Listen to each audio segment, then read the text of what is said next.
Warning: the Chaotic Culture Podcast is a program for mature audiences. The language and content presented in this podcast is of a mature nature that some audiences may not find suitable. Viewer and listener discretion is advised.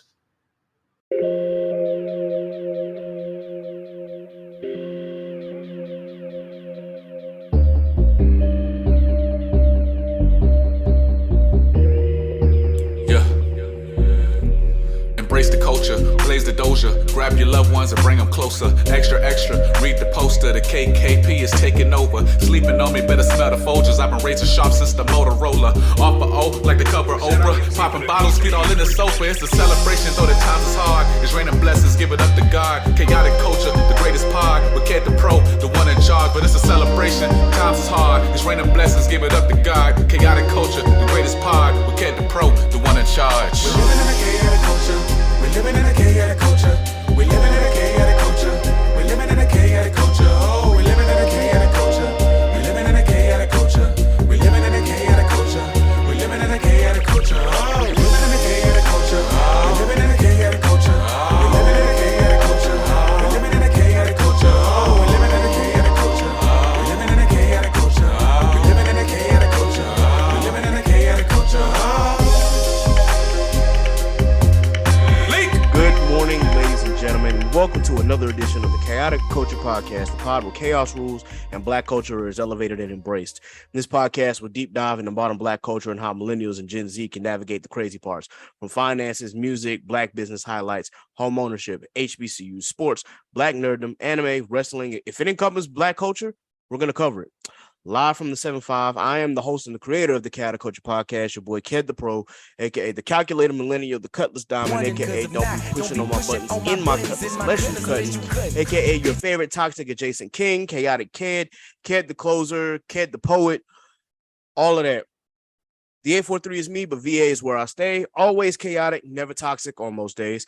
Back again, once again, with your favorite black culture highlights and black culture shenanigans.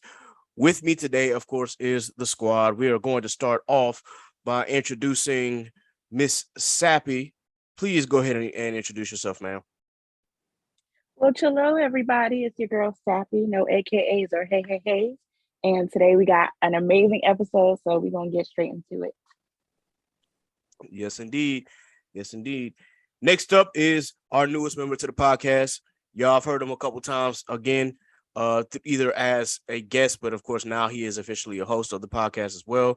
To Johnny, aka Jay Lee Trey. Jay, please go ahead and introduce yourself, sir. What's happening? What it do? Of course. What up, though, to everybody back at home in Michigan? This is your boy Jay, aka Jay Lee Trey. Also known as Johnny Too Hottie, also known as the French Toast Bandit of breakfast foods, aka Mr. Frosted Flakes, as in the cereal before the milk, aka as well, Mr. Bankai, Katen Kyokuts Kamamat Senju, aka your mama's favorite son, because I'm getting a plate this week. What's good? What's up, y'all? How y'all doing? How y'all living? Good morning, good evening, be blessed. We're speaking of which, if you pour milk in before you pour cereal in, I'm gonna have to question you on that. Not you, Johnny. I'm just talking to the audience in general. Like, I might think that's psycho behavior. So it is. I hope you're one of those regular people who actually have the cereal in the bowl before you pour the milk. But that's neither here nor there. Lastly, of course, the first lady of the pod, Miss Nasa. Please go ahead and introduce yourself, ma'am. Y'all already know what it is, what it ain't. Yeah, it's the queen. It's me, it's Nasa, aka Tony Noir, the female Picasso, GVGBO, and welcome to the station, baby. How y'all doing? Well, we got a lot to talk about. We got a lot to talk about. That's what I like to hear. We like to. Yep. We have a lot to talk about. Indeed. So Law is currently on his way, hopefully. He is running a little bit behind here, so he'll probably pop in. But if he doesn't, you know that we, of course, love my dude. So, with that, let's get into our mental health talk. We want to be sure that everybody here is good. We had a few things happen in the last few days, and one of those things we have to talk about immediately after this because it involves mental health. So let's go in reverse order. Chanasa, how you feeling? You know, God has a funny way of showing you things. Like, be careful what you pray for real, for real. Because he might just give it to you. So, Facts. um, I'm doing good. I'm doing good. But I think this is like, I feel like I'm in this moment where I'm like, you know what? It's really time to just like actually focus just on me. Like that season where you're just like selfish as fuck. Like I feel like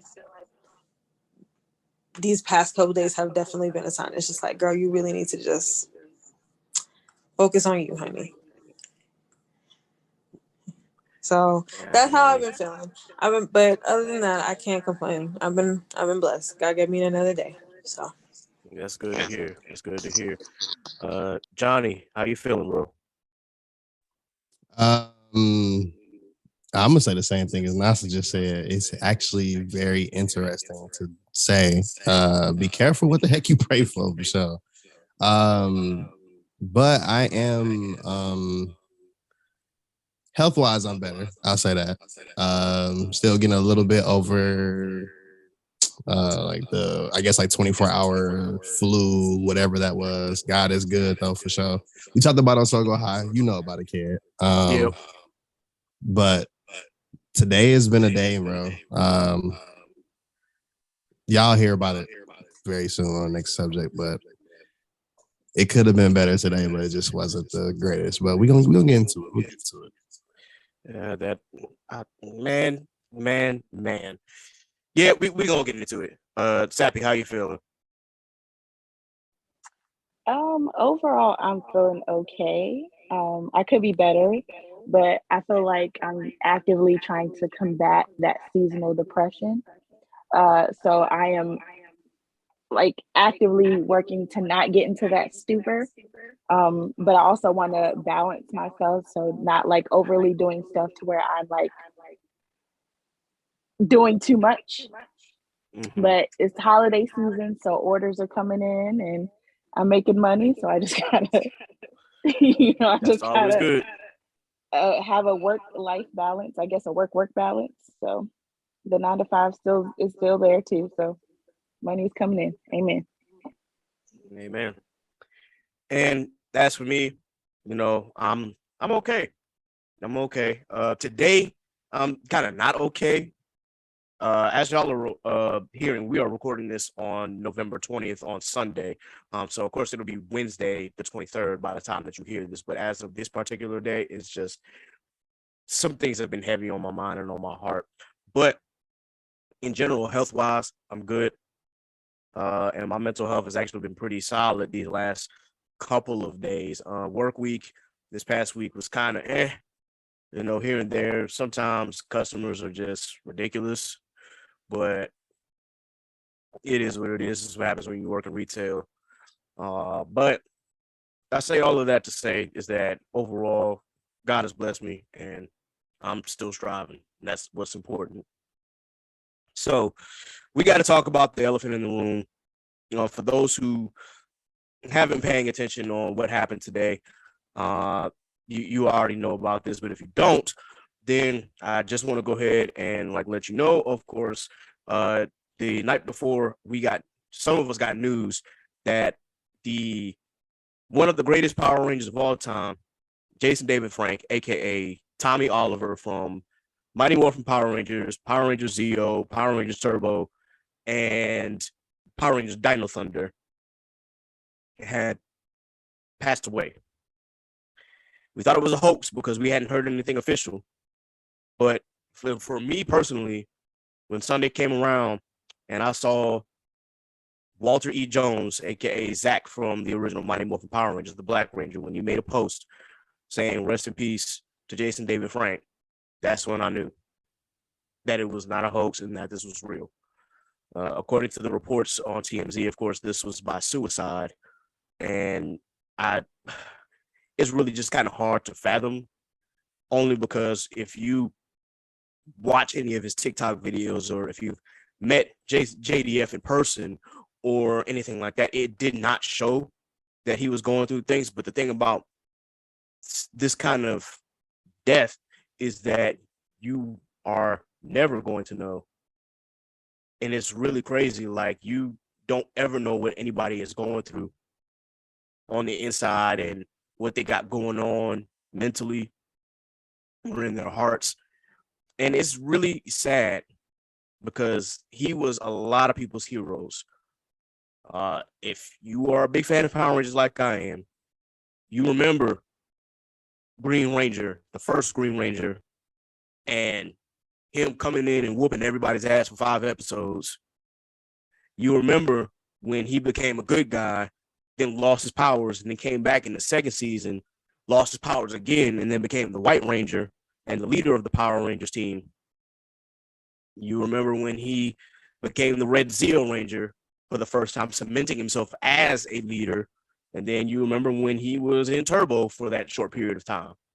It's just really crazy. And then when I'm a teenager, and then he comes back as the Black Ranger for Power Rangers Dino Thunder, and you just knew, like, this man was literally 1, 2, 3. He was literally 5 Rangers, and nobody else can say that they have ever been 5 Rangers.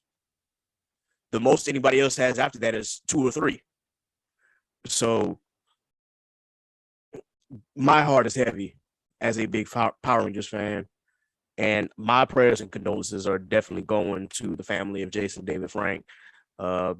I know that he was having some issues going on, and I don't know if that is a contribution to what was going on inside, but either way, man, I really just feel for his 4 kids. That's really all I can say, at least at this point in time. Anybody else want to touch on this real quick? Yeah, I definitely want to say condolences to his family and to his fellow cast members, because I know, especially having a tragedy like that, like, it's never easy to get news like that. And for someone who was such a great impact on, I know, at least my generation, and for as many characters as he played, I'm sure it was for future generations as well. So it's just sad to have one of your heroes pass away, especially in that type of sentiment. So just check on your friends, man, and especially with mental health. If you know you are struggling with something, it is not bad to get help.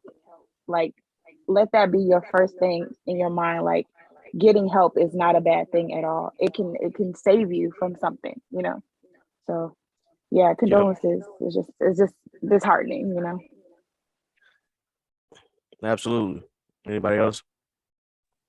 Oh boy. I've been dreading to talk about this all day. Of course, the first thing, rest in peace, Jason David Frank, bro. Like, I had a pleasure of meeting you 4 times, and you are one of the most genuine people. I guess, like, celebrities, I guess some people think of him as that, but you are, like, very down to earth. You always gave gratitude, grace when you spoke, humility when you spoke. You were always, like, super just about the others versus yourself. And I truly appreciate that, for sure.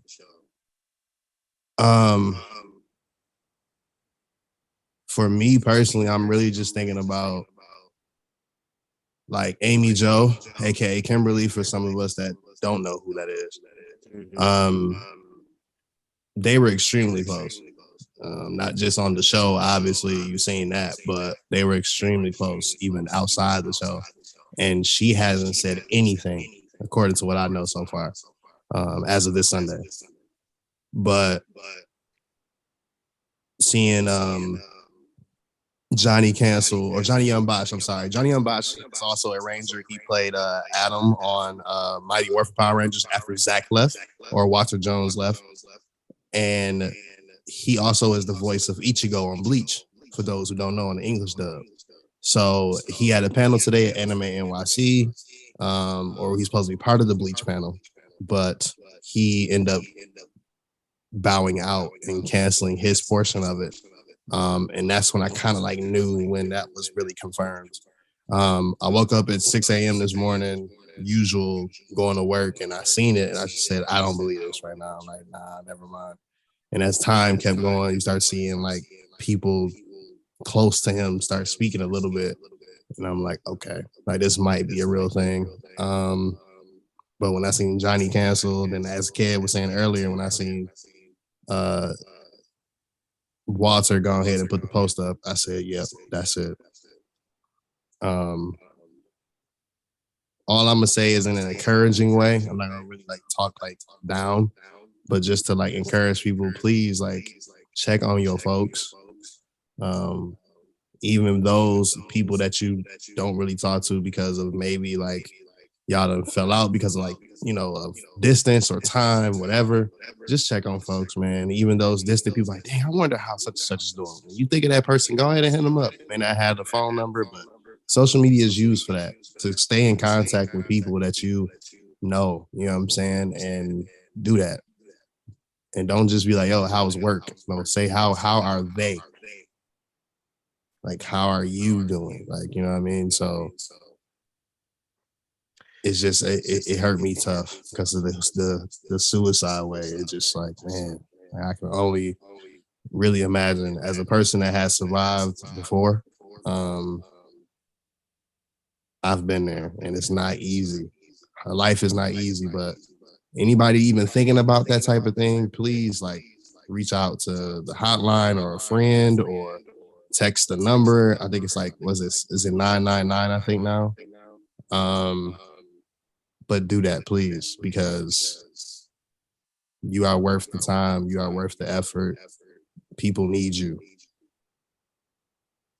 I'm gonna close at that.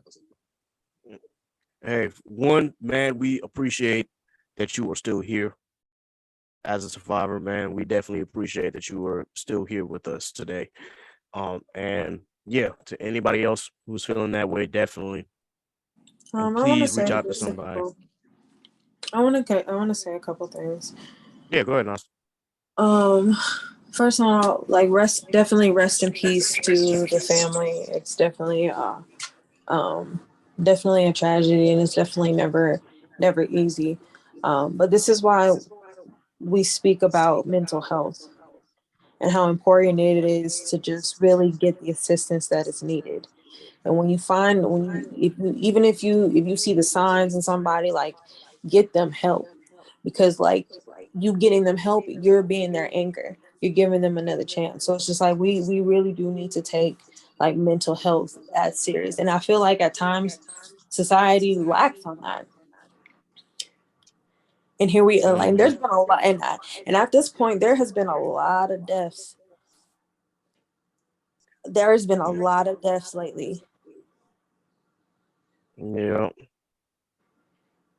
And from what I see, all of it goes back to some type of like self-awareness and like emotional management, and it just goes back into the whole mental health thing. But I really do send my condolences to the family. They need as much love and as much light and as much life as they can get. So yeah, you are absolutely right. Okay. I just want to say one thing really quickly. I know Johnny said it, but just to reiterate, if you are feeling down, if you are having thoughts about suicide, they have changed the number. So the number is now 3 digits. It is 988. There's somebody on the line every single time. Just call, no matter what time, just call. It's 988. Thank you for that, Sappy. Thank you for that. All right. Well, as you've all heard, again, rest in peace to Jason David Frank. And condolences and our prayers are out to the family and friends of JDF and all of the Power Rangers team that works with him. With that, let's go into some more positive talk. I definitely wanted to bring this up. I wanted to bring back Lit, Mid, or Miss. I'm not sure if anybody else has seen it yet, but obviously I'm talking about Black Panther, Wakanda Forever. Now, They don't call him king or general. They call him cool cotton. Good movie. Hey, young. When I tell you that movie, Oh go my ahead, KJ. goodness. Keep talking. Such Go a good ahead. What you movie. got to say? I don't care. all right. So I guess everybody has seen it. So before for Johnny, of course, this is his first time playing, and kind of for Sappy too. With Lit Mid or Miss, pretty much we kind of, I don't want to say grade it. It's more like a quick grade or a quick reaction to these films or video games or even music. Lit being anywhere between 8 to 10, mid being 5 to 7, and miss being anything below that. So obviously for me, Wakanda Forever is lit. Like this shit is absolute gas. If you have not seen this movie yet, please do yourself a favor and go see it. Not trying to give away too many spoilers, but they did what they could as best as they could given the circumstances, and they over delivered, in my opinion. I know that there's a lot of people on Facebook who have this discourse about I don't know, like black male representation in this film or whatnot, and I'm like, well, he's dead. Unfortunately, Chadwick is gone. What else could they have done? And people were like, well, he should recast. And I'm like, well, for one, I'm not disagreeing with that part, but let's stop right there because that's not what's important right now. What's important is that they perform to the best of their abilities, that they give their tribute to Chadwick and move forward. We can talk about recasting later at a different time because Chadwick was just that vital of a character. Yes, and as an actor, yes, we've seen where different movies will recast the character and move on, but like Chadwick was a phenomenal actor and a phenomenal person. So let these people grieve their way and let them give their tribute to him, and then let them focus on the other characters. So I just wanted to throw that out there in case anybody has that kind of discourse and wants to talk about it. That's my opinion. We'll talk about that whole recasting later. I don't think that at least this part of the universe is going to have another T'Challa, but of course, naturally, there are multiple universes in the MCU right now, and that's all about to come to a head. Where, especially when Ant-Man and the Wasp: Quantumania come out. Ooh, my boy Kang. But what did Wayne say? Ooh. Yes, sir. Yes, sir. So anyway, I gave the film a 9. It's lit for me. What does everybody else gotta say? It's lit, bro. That's what Travis said, right? It's lit. Yep. Yes, it's a 9.5, maybe a 9. Like if I'm gonna just keep it solid, I ain't gonna put no 0.5. It's a 9 for sure. I do want to say, do not compare these movies. Do not say, oh, one is better than the other. They're literally two different experiences. BP1 to me personally was the movie that defined like I gotta put this in the right way. The BP1 defines like pride, what pride is supposed to be. Like you walked out that movie and you seen another black person, you just looked at them like, yep, we here type shit. Mm-hmm. BP2 was like, we need to refocus immediately and think about each other first and try to how do we move forward after these tumultuous, crazy years that we done had since Black Panther 1 came out for sure. If you really think about it. So what, because Black Panther 1 came out 2018, 19? 18, right? Yep. 18, right? So now it's 2022. It's been years. Think about that. We went through a whole election cycle. Think about it. George Floyd passing away. Think about all the things that have happened and how this movie represents not just what happened with Chadwick, rest in peace, but also just the unification of how we need to be and how do we overcome the next things that are coming in our lives, however long it takes, you know what I'm saying, like and stuff like that. So yeah, man, two different things. 9 out of me, you know, this lit. Word. Anybody else score? I'll go next. So I'm gonna give it. It's lit. What is lit? What's the lit parameters again? 8 to 10. Okay, it's lit. I'm gonna grade it an 8. Okay. Just from the breakdown alone, listen. The tribute they did was simple, but it was necessary. I Mhm. think they definitely did a great, without giving much away, a great funeral scene. However, I don't think they should have did the second funeral scene. Pissed me off thoroughly, but I just think that the way they told the story, it was amazing. And me, I love how they do underwater scenes. And that's always been, every time I see a movie, every time they use CGI, if they're able to do underwater scenes perfectly, I love it. So the way Ryan Coogler did that, amen. I will give it an 8 because I was for team recasting T'Challa. I'm sorry. I was for it. I feel like his story needed to be told a little bit longer. And I feel like I don't want to give it away, but who they switched it to, it was too soon. Now I know there are other universes for them to do something like that again, but I would like to see how they're gonna create that, if that makes sense. Mm-hmm. But I just think it was too early. This story I should have got been you. Black Panther 4. You know what I'm saying? Like, it was a great story that was told, but it was too early to be told. I have a random question, Kay. Can I ask? Yeah, go ahead. So, like, I don't know if like people know, but like, Shuri is Black Panther in the comics right now. Yes. Yeah, Okay. and you know what? That is true, and I knew that eventually that she would become the next Black Panther. I But not don't Black think Panther people too. yeah, I don't think people expected it to be that soon. Right. You I agree know, with that. yeah, it's Like, like, this well, could have been Black Panther 4, like when Damn, God, four. rest in peace. You know what I'm saying? Listen, well, we I hardly think because listen. If Iron Man I, can get this many, Black Panther can too. Black people, we don't you get it know, enough. So she does make a point because the main three, like the three heroes of the Avengers, like with the exception of Thor, who got 4, and they all got at least 3 movies. Oh, and Hulk, because technically the rights of the movie rights of Incredible Hulk are owned by Universal, but everybody else got Weren't there 3. only two Weren't there only 2 movies of Incredible Hulk? There was only one. there was only Yeah, it was only Yeah, one. it was and then So it was just OG Avengers. Bruce. It was just Yeah, yeah, but they dumb my boy down, man. It's crazy. But if Iron Man can get that many movies, Black Panther can too. And for what Black Panther represented for Black people, I think they could have milked it a little bit longer. I don't even call it milking it. I think it could have been a little bit longer.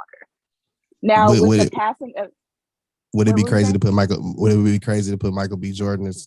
Never mind. I'm mute up. I'm stop. Absolutely not. Now I think they should have recasted T'Challa. Now I have a couple people in mind, but we're here now. Now I'm So curious. Who's the couple people? we're gonna talk about this later.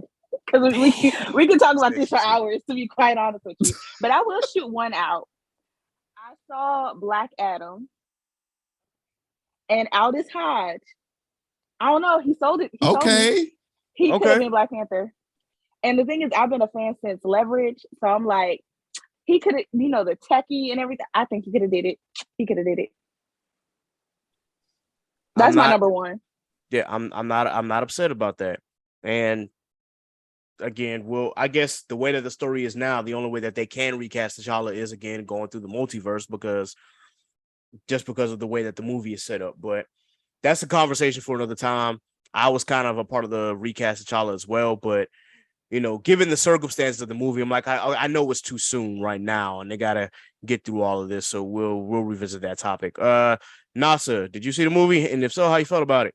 I did see the movie, and I thought it was amazing.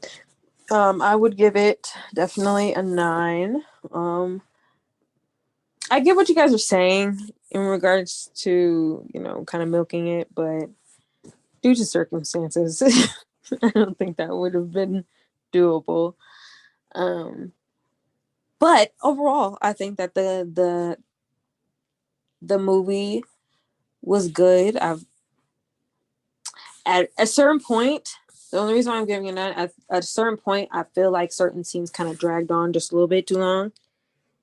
It made the movie a lot longer. But That's other fair. than that, very good. very good.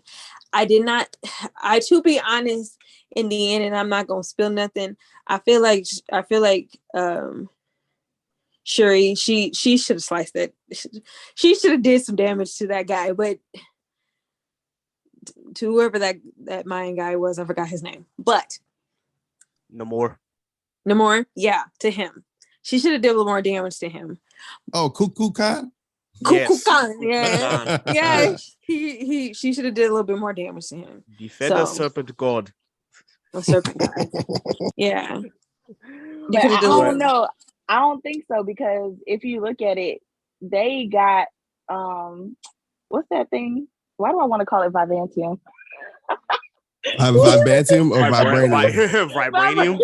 Vibranium. Damn, you think about X-Men? You think of adamantium. Oh, listen, okay. I've been watching a lot of movies this week. Anyway, so like that started a whole nother civil war. So we don't want to do that. Mm. I mean, unless we get Black Panther Civil War, should we? Should we? I ain't shit. It's not we? Cuckoo Khan and Wakanda together, so I don't care. Listen, Black Panther 5. We already got the plot. What's the name of Namor's town? What is it called? It started with a T. Talakon? Talakun? Talakon, yeah. Talakon, yeah. So it's Talakon and Tala Wakanda is crazy. Listen, I'm here for the storyline. Talakon is crazy.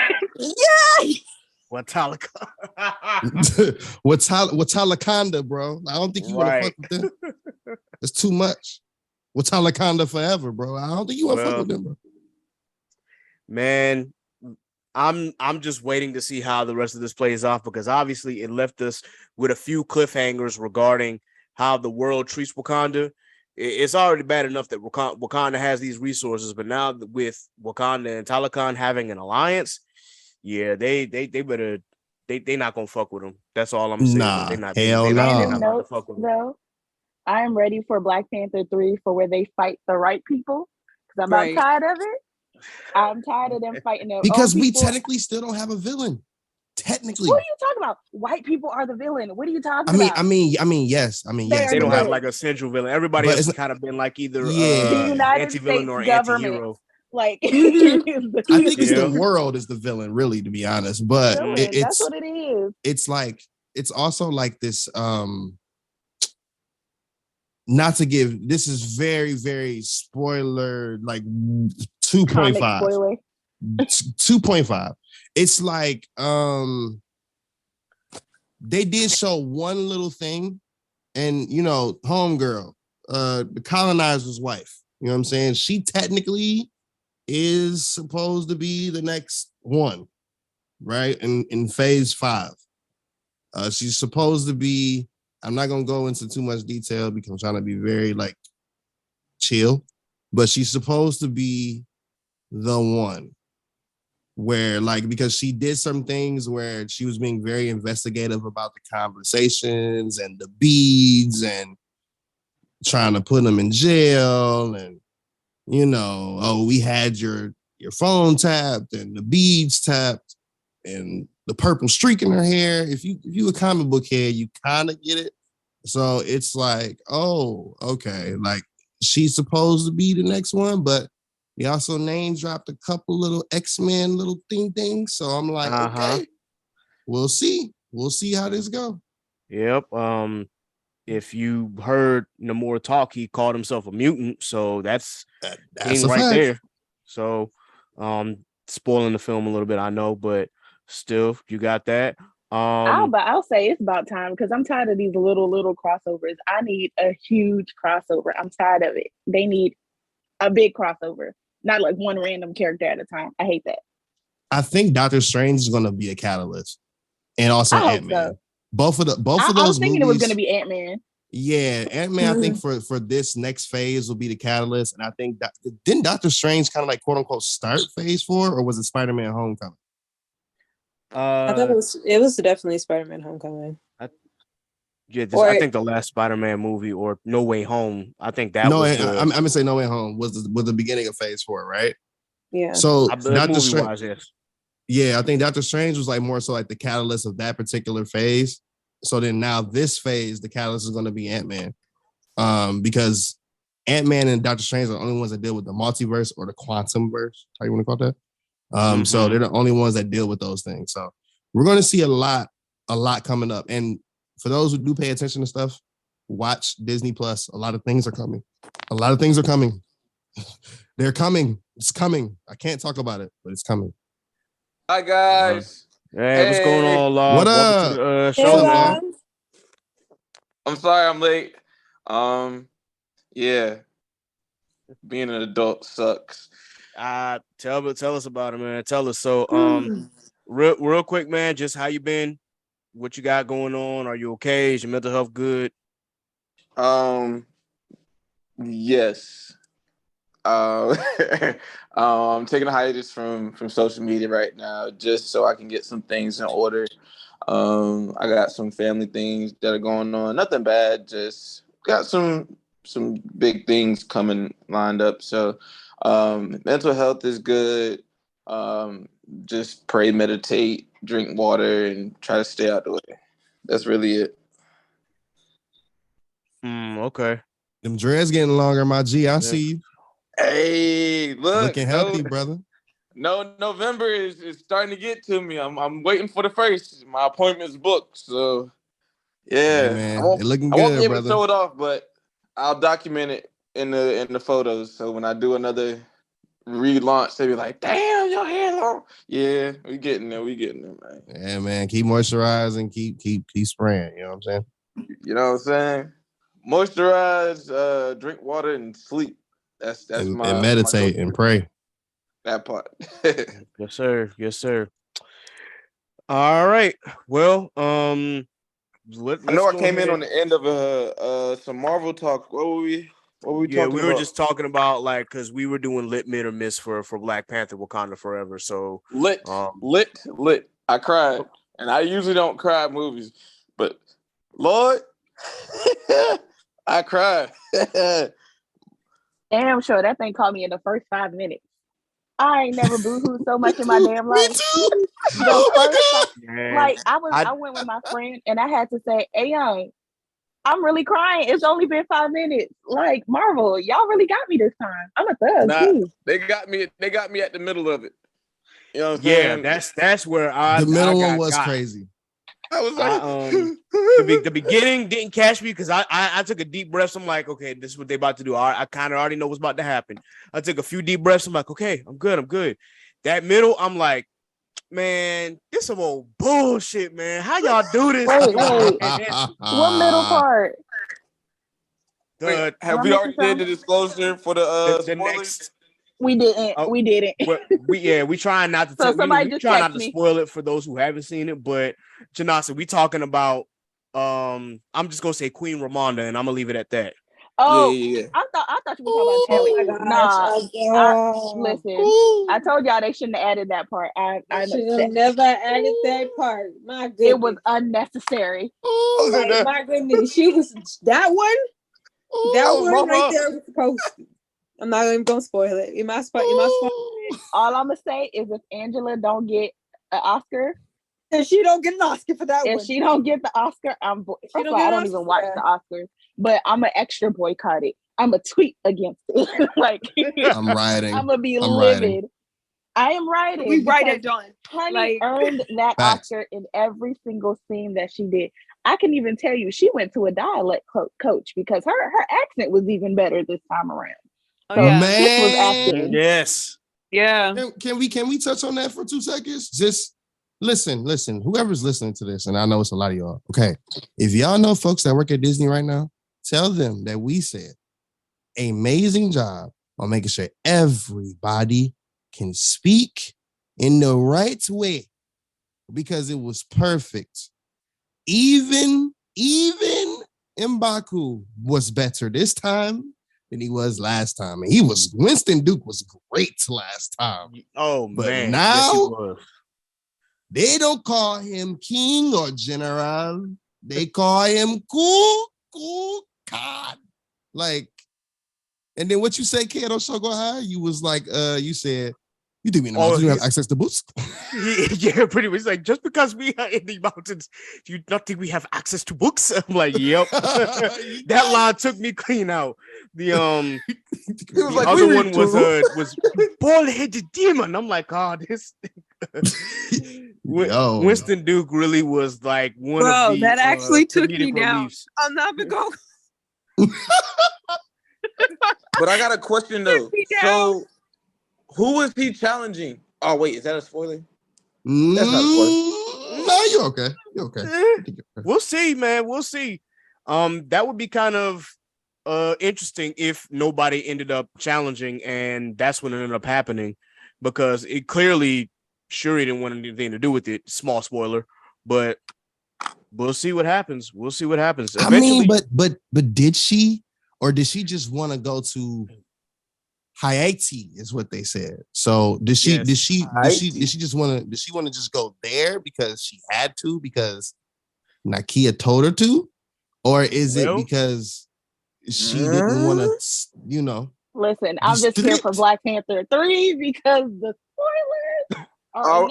Yeah, we'll have to see when Black Panther 3 comes out, man, and maybe eventually she will later, maybe, or maybe she's comfortable with not being it right now. Who knows? Because I know that eventually she does take the mantle fully of Black Panther. Because if y'all know in the comics, the Black Panther is not just the hero; he is, or she is, the ruler of Wakanda. So we shall see. And protector. Mm-hmm. So but it's not just the hero; it's a title. Is this supposed to not? They are okay. I was like, I knew that was in phase 5, but I didn't know if it was going to be a movie or a show or what. That will be on Plus Disney. Absolutely, amen. Okay. All right. Speaking of which, we're gonna move on real quick. I don't know if anybody heard King's Disease 3 by Nas, but I'm gonna use that to transition into the next topic. Because I listened to King's Disease 3, and unlike 2, he didn't have any features on this. It was literally just him and Hit Boy, just free reign, almost like most of 1. And I gotta say that while I like 2 better, King's Disease 3 was still fucking phenomenal. Nas and Hit Boy have found something. They found it. It's clear that whatever they make is going to be phenomenal by any means. So has anybody else got a chance to listen to it? Hey, look, they win that studio. It's kind of okay.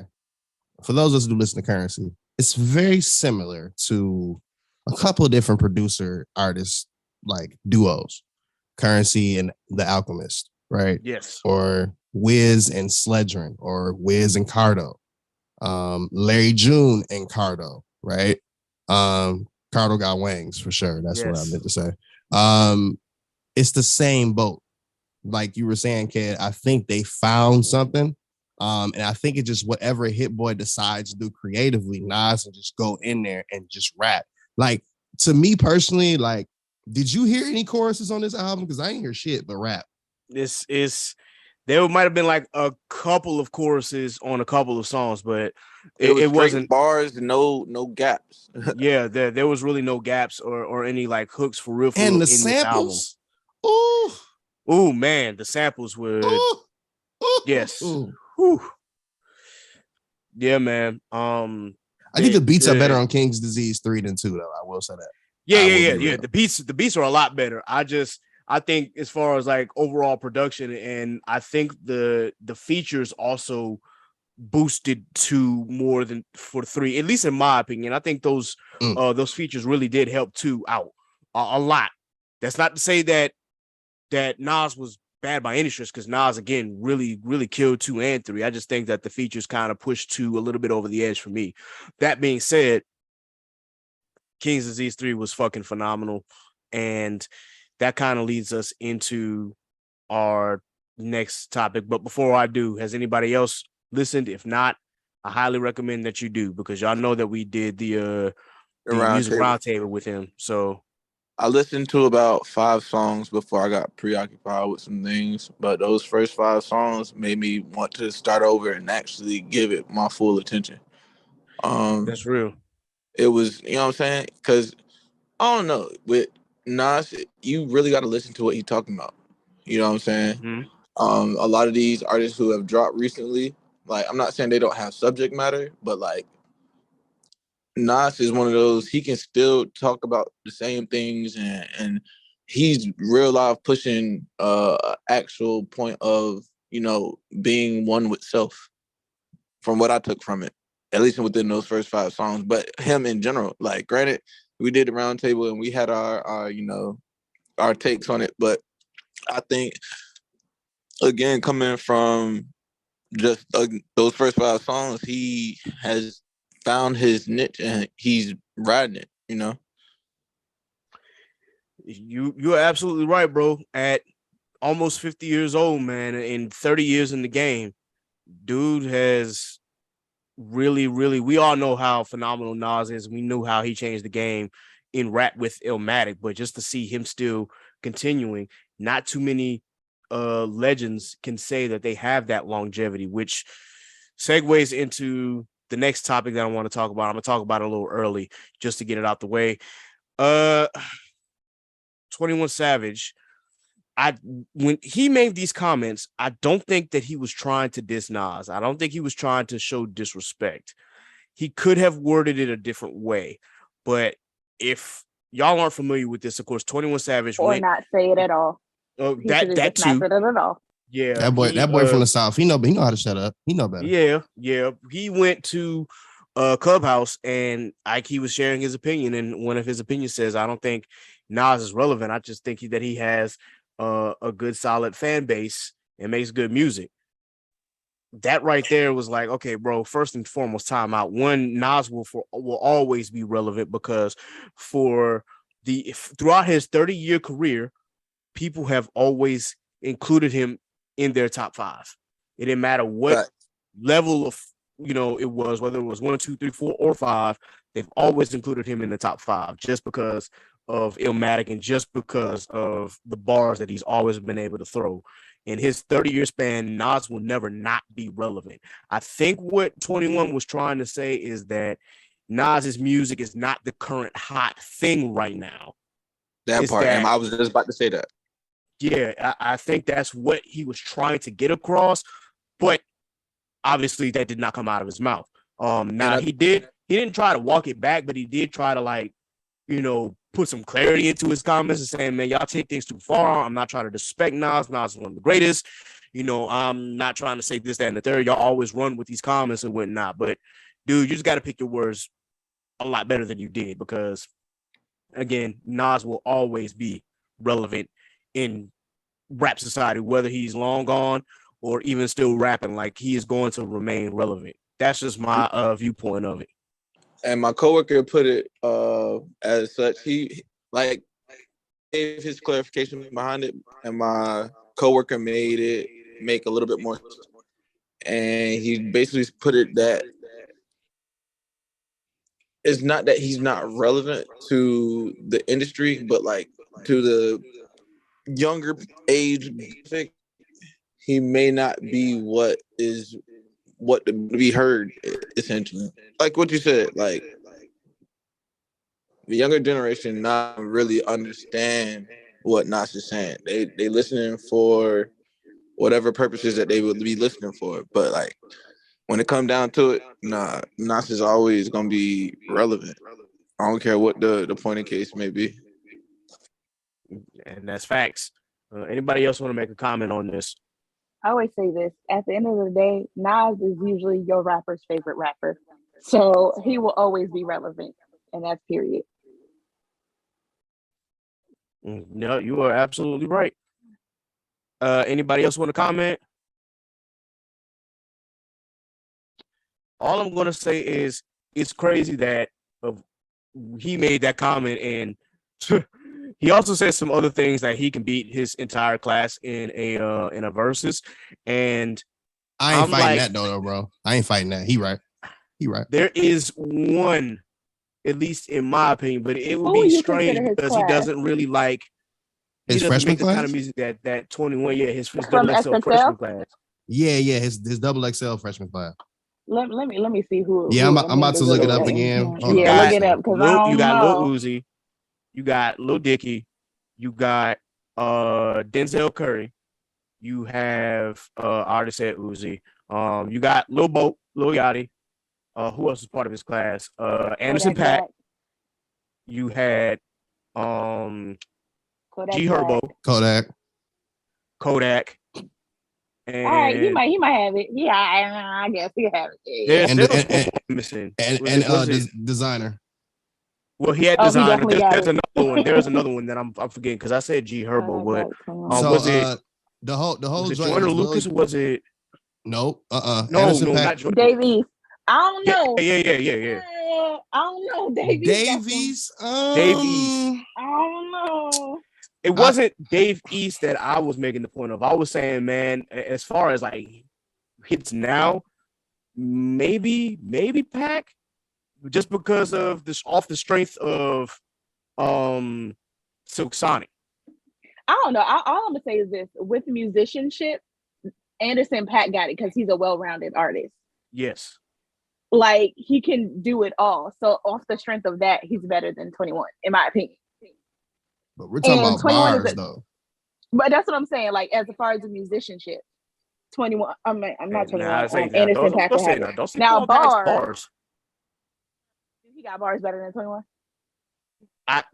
Look, some of the stuff that he was talking about when he raps, like he be legit. But listen, I'm not a 21 fan, but I'm not gonna say he better than 21. I'm not gonna say that it's gonna be a wash. I will not say that at all. It would be a great competition. That 21 would. I would love to see it. I would love to see it. And I'm gonna say it like this, and I'm being very respectful about Anderson .Paak, right? I think Paak has great songs. I think he can write really well. When he does end up going to his little like not little, that sounded like a hater shit. When he goes into his rap bag, it's really good. He has the versatility to do so. But for some reason, his raps do remind me a little bit of like a Bruno Mars, where he can just jump anywhere he wants to because of his musicality brain. Like he can just do what he wants.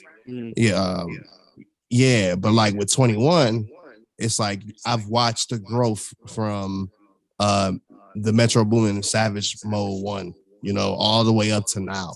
I've seen it. Even on him and Drake's album, I'm like, okay, boy, you going now. Like, I don't know if it's the mentorship from J. Cole. Shout out to Jermaine for that.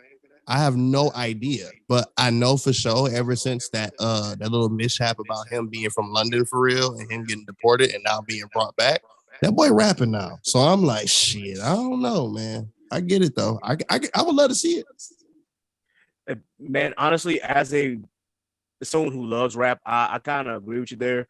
I think seeing his growth, especially from Savage Mode all the way down to when he dropped his last solo album was I Am, I Was, and I really liked that album because I'm like, 21's bars have actually gotten a lot better. So as you said, it might be the mentorship of J. Cole. I'm not sure, but whatever it was, he found something. Not to say that I didn't like him beforehand, because he definitely had those bars here and there, but he's definitely gotten a lot better. With that in mind, as far as him and the verses part, it'll definitely be interesting to see him go up against somebody like Pac or somebody who has the same star level as Uzi. As much as I love Denzel Curry, and I think Curry probably has the best bars out of that entire class, give or take, I don't know if his music has the notoriety of 21, unfortunately, and that's sad because I love Denzel Curry with everything in me, but it just is what it is. Because Melt My Eyes, See Your Future. The music industry, like I that's would say this. People who are supposed to have it don't. I'm gonna say this, and I'm gonna leave it alone. I think that Kodak could give 21 a run.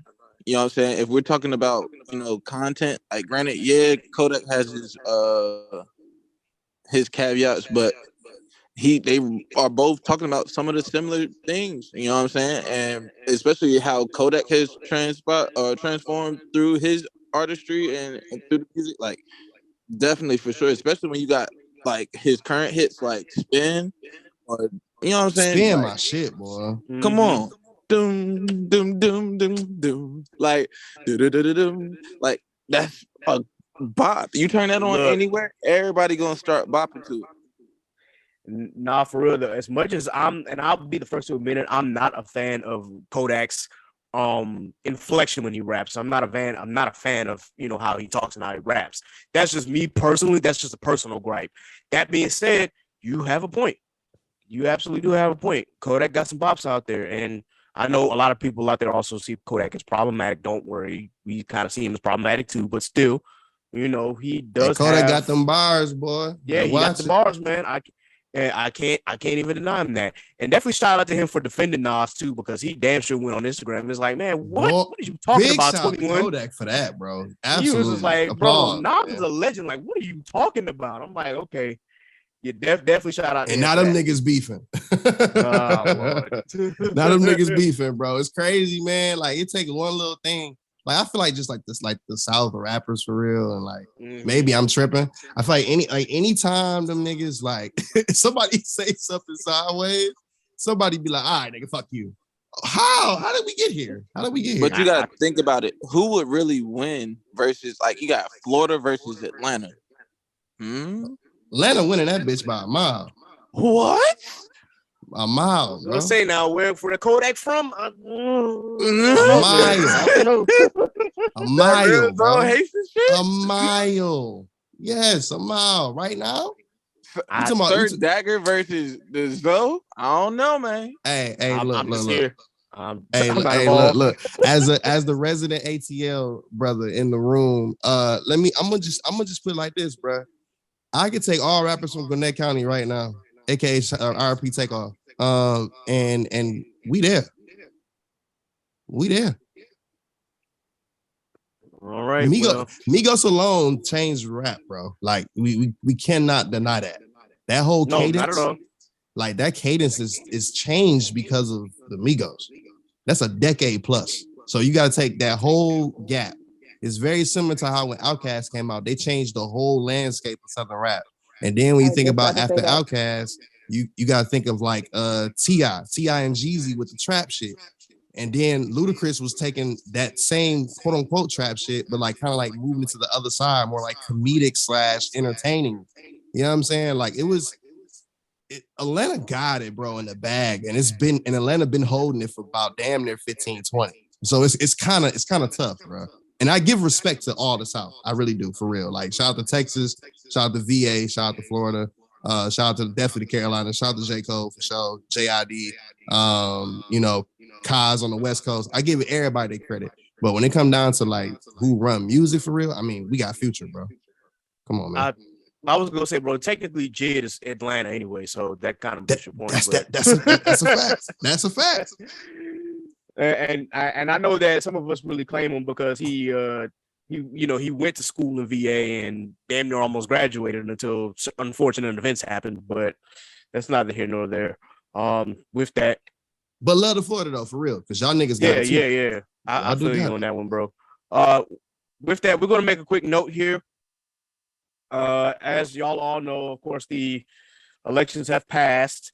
And last time I was on here, I said, I don't know what these elections are going to look like, but it actually turned out better than most of us expected it would. We could talk about how some of these states like Florida and New York and other states gerrymandered that shit to hell to the point where we kind of knew that the Democrats were going to lose the House, but they still managed to keep the bleeding so very small that it's really going to be a turbulent House when the next session rolls around. That being said, especially if you live in Georgia and you listening to this, vote runoff. Facts. Please. Facts. Warnock versus Walker. We saw that Warnock got more votes than Walker, but still didn't cross that 50% threshold. Go on the runoff. Be sure that you vote because y'all know, if you've heard this podcast before, you know how we feel about Herschel Walker and all of the bullshit that he's done and said. And the coonery. Can't have that. The coonery. Yeah. Listen, all I'm gonna say. Embarrassing. All I'm gonna say is Embarrassing. this: for all you folks in Georgia, on the behalf of the illustrious greatness of about to be 115 years old, Alpha Phi Alpha Fraternity Incorporated, bro. Voteless people is a hopeless people. You better get y'all ass out there. That's all I'm gonna tell you. Yes, yes, man. And definitely major props to Reverend Warnock, man. Just such a great public servant and community servant, not only for his church, but also just for Georgia in general and what he's been fighting for. Definitely shout out to him. If I was a citizen of Georgia, he would definitely have my vote. I'm not telling y'all out here how to vote, but I kind of am. Yes, I you are. kind of am. But Yes, you are. yeah. The agenda. I'm just letting y'all know because obviously you've seen what Warnock has done as both a preacher and a public servant. Walker ain't gonna do the same thing for y'all. He's gonna forgive. Who's that Bishop Walker from what church is that? Used to be what's the name church until he passed away. He did a sermon, bro. You retweeted it. Oh, you talking about my frat brother? Yes. Man, just like that. You know something about, but yeah, Bishop Yeah, Walker, yeah. you know who you are. I can't remember the church on top of my head, but shout out to Kappa Alpha Psi Fraternity Incorporated as well. Y'all doing y'all thing, and 06 to the bros for sure because Raphael Warnock is actually a alpha, and I did Yes, not he know that is. shit until last week. So Oh yeah, man. Yes, sir. Yes, he is. So I was like, hey, 06, man, for sure. I know that. He is truly following in the steps of Dr. King for real. And I just That's hope a that he fact. continues that legacy and continues to be a public servant. I gotta call out one of my drumline brothers on this because that man said that he's not a real preacher. He doesn't even use the Bible. And I literally had to like check him on that. I'm like, bro, you live in Atlanta. One, have you been to Ebenezer? One, two, if not, like, he has a base outside of Black Christians, right? Yes, we know that Warnock will talk about God in all of his stump speeches, but just because you talk about God don't mean that God is necessarily in the message. Number three, have you even listened to any of his sermons? Because I've listened to a few on YouTube, and that man is always using the Bible. So I was like, yo, don't give me that bullshit. Sorry, I don't mean to use that term in that same sentence, but it's just like, bro, don't give me that shit. How are you from Atlanta and don't really know this man? Come on, dude.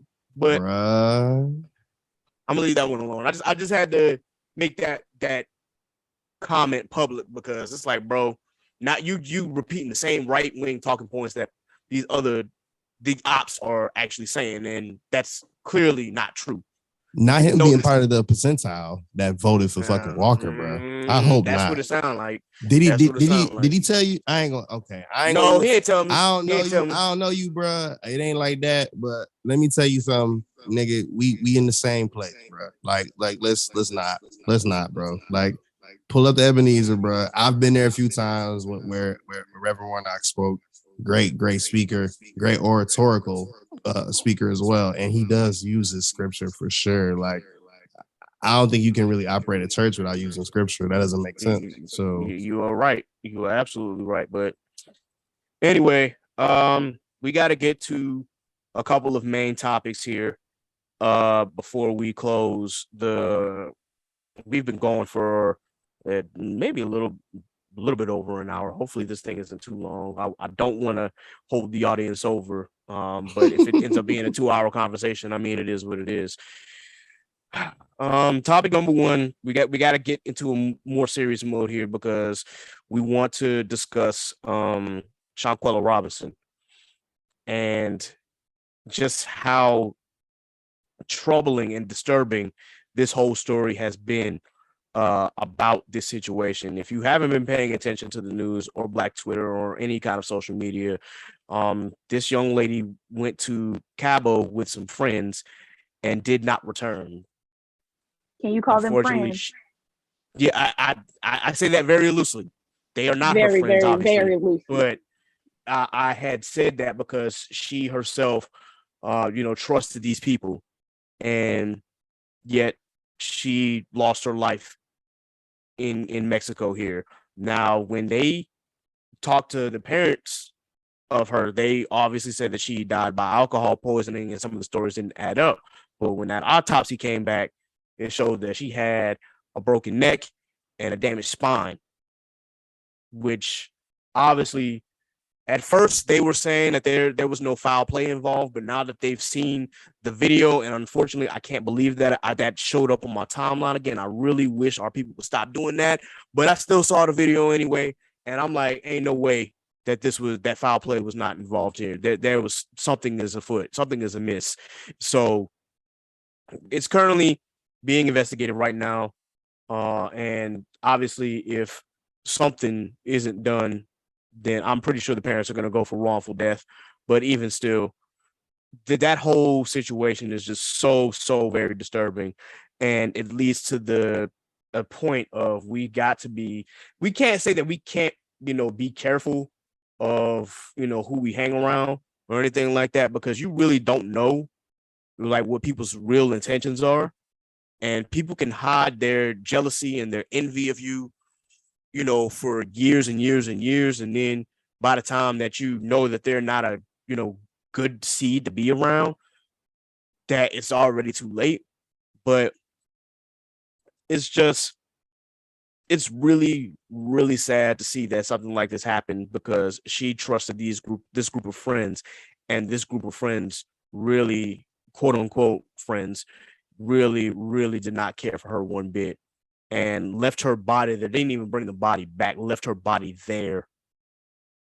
And the parents had to pay over 6 G's just to get the body back from Mexico, back to her home. That is really crazy to me. And I hope that my circle of friends does not have anything against me or has any ulterior motives. I'm hoping that I've chosen the right, which I think that I'm a good judgment of character, at least when it comes to my people. But honestly,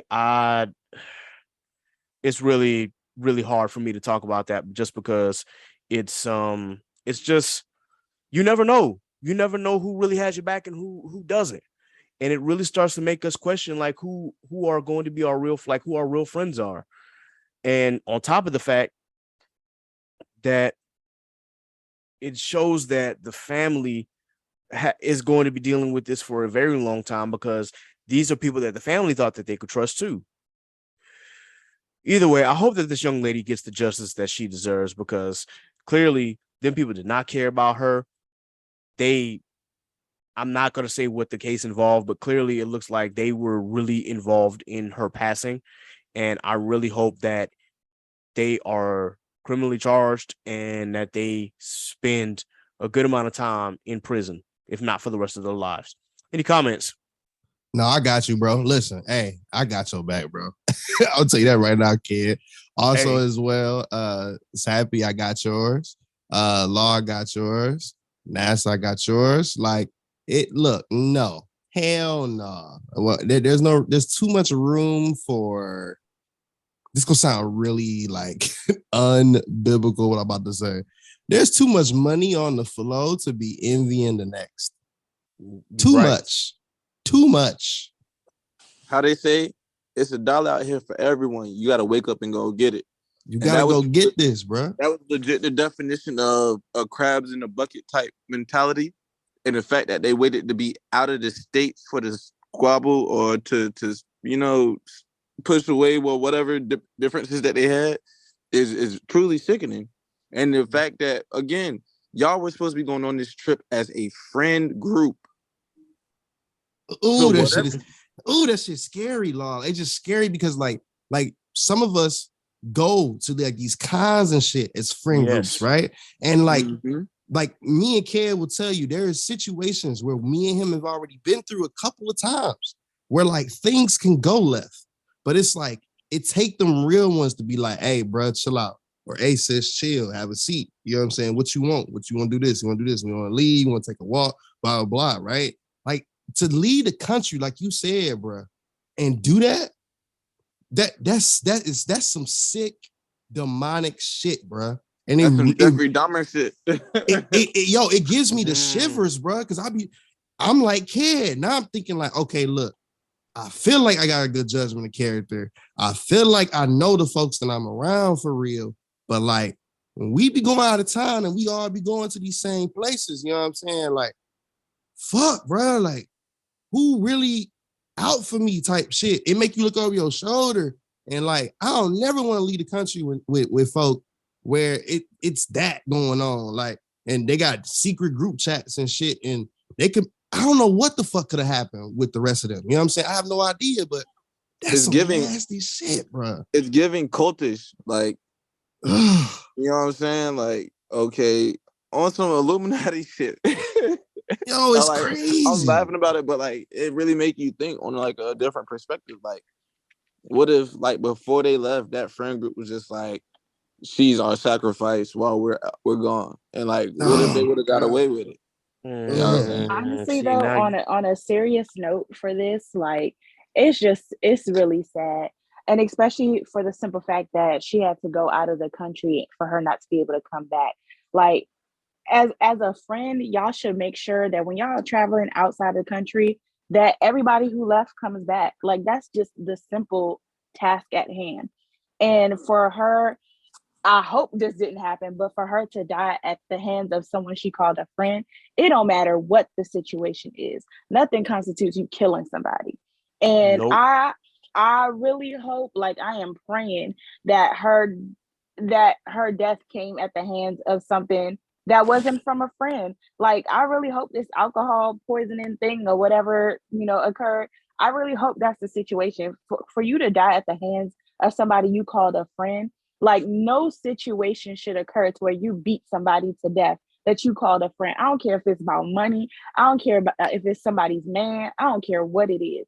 And from the video, the sad part is that video before she passed away, that's the last video that everybody's seen, and that is all over social media. But for you to be fighting somebody who's not fighting you back, and the entire situation of the video is just so disgusting. First of all, the young lady is butt naked. You have somebody beating on her. She's not fighting back. And you have a friend telling you on the other side, fight back, fight back. That situation should have never occurred in the first place. Y'all are out there to have a good time. Y'all out there to enjoy yourselves and all the fortunes that y'all have received. For her to not be able to come back to her mother and for them to leave her body there and the parents have to spend an obscene amount of money. Like they shouldn't have never had to have that situation in the first place. And I just feel like this entire situation is so disgusting. And the fact that we have to, like, you got people on Twitter piecing and putting stuff together, trying to find out what's going on. Like, none of this should have ever had to occur. And it's just sad. Like, overall, it is just disgusting and sad. Very much so. No, Very it much really so. is. No, it really is like a very sad situation.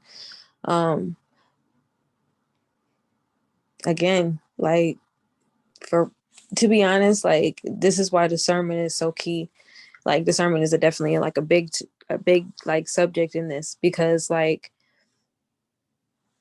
not everybody's your friend. And so that's why the discernment comes in. You don't want everybody in your circle. Not everybody can be in your circle, because then shit like this happens. And the fact that it was videoed just shows how like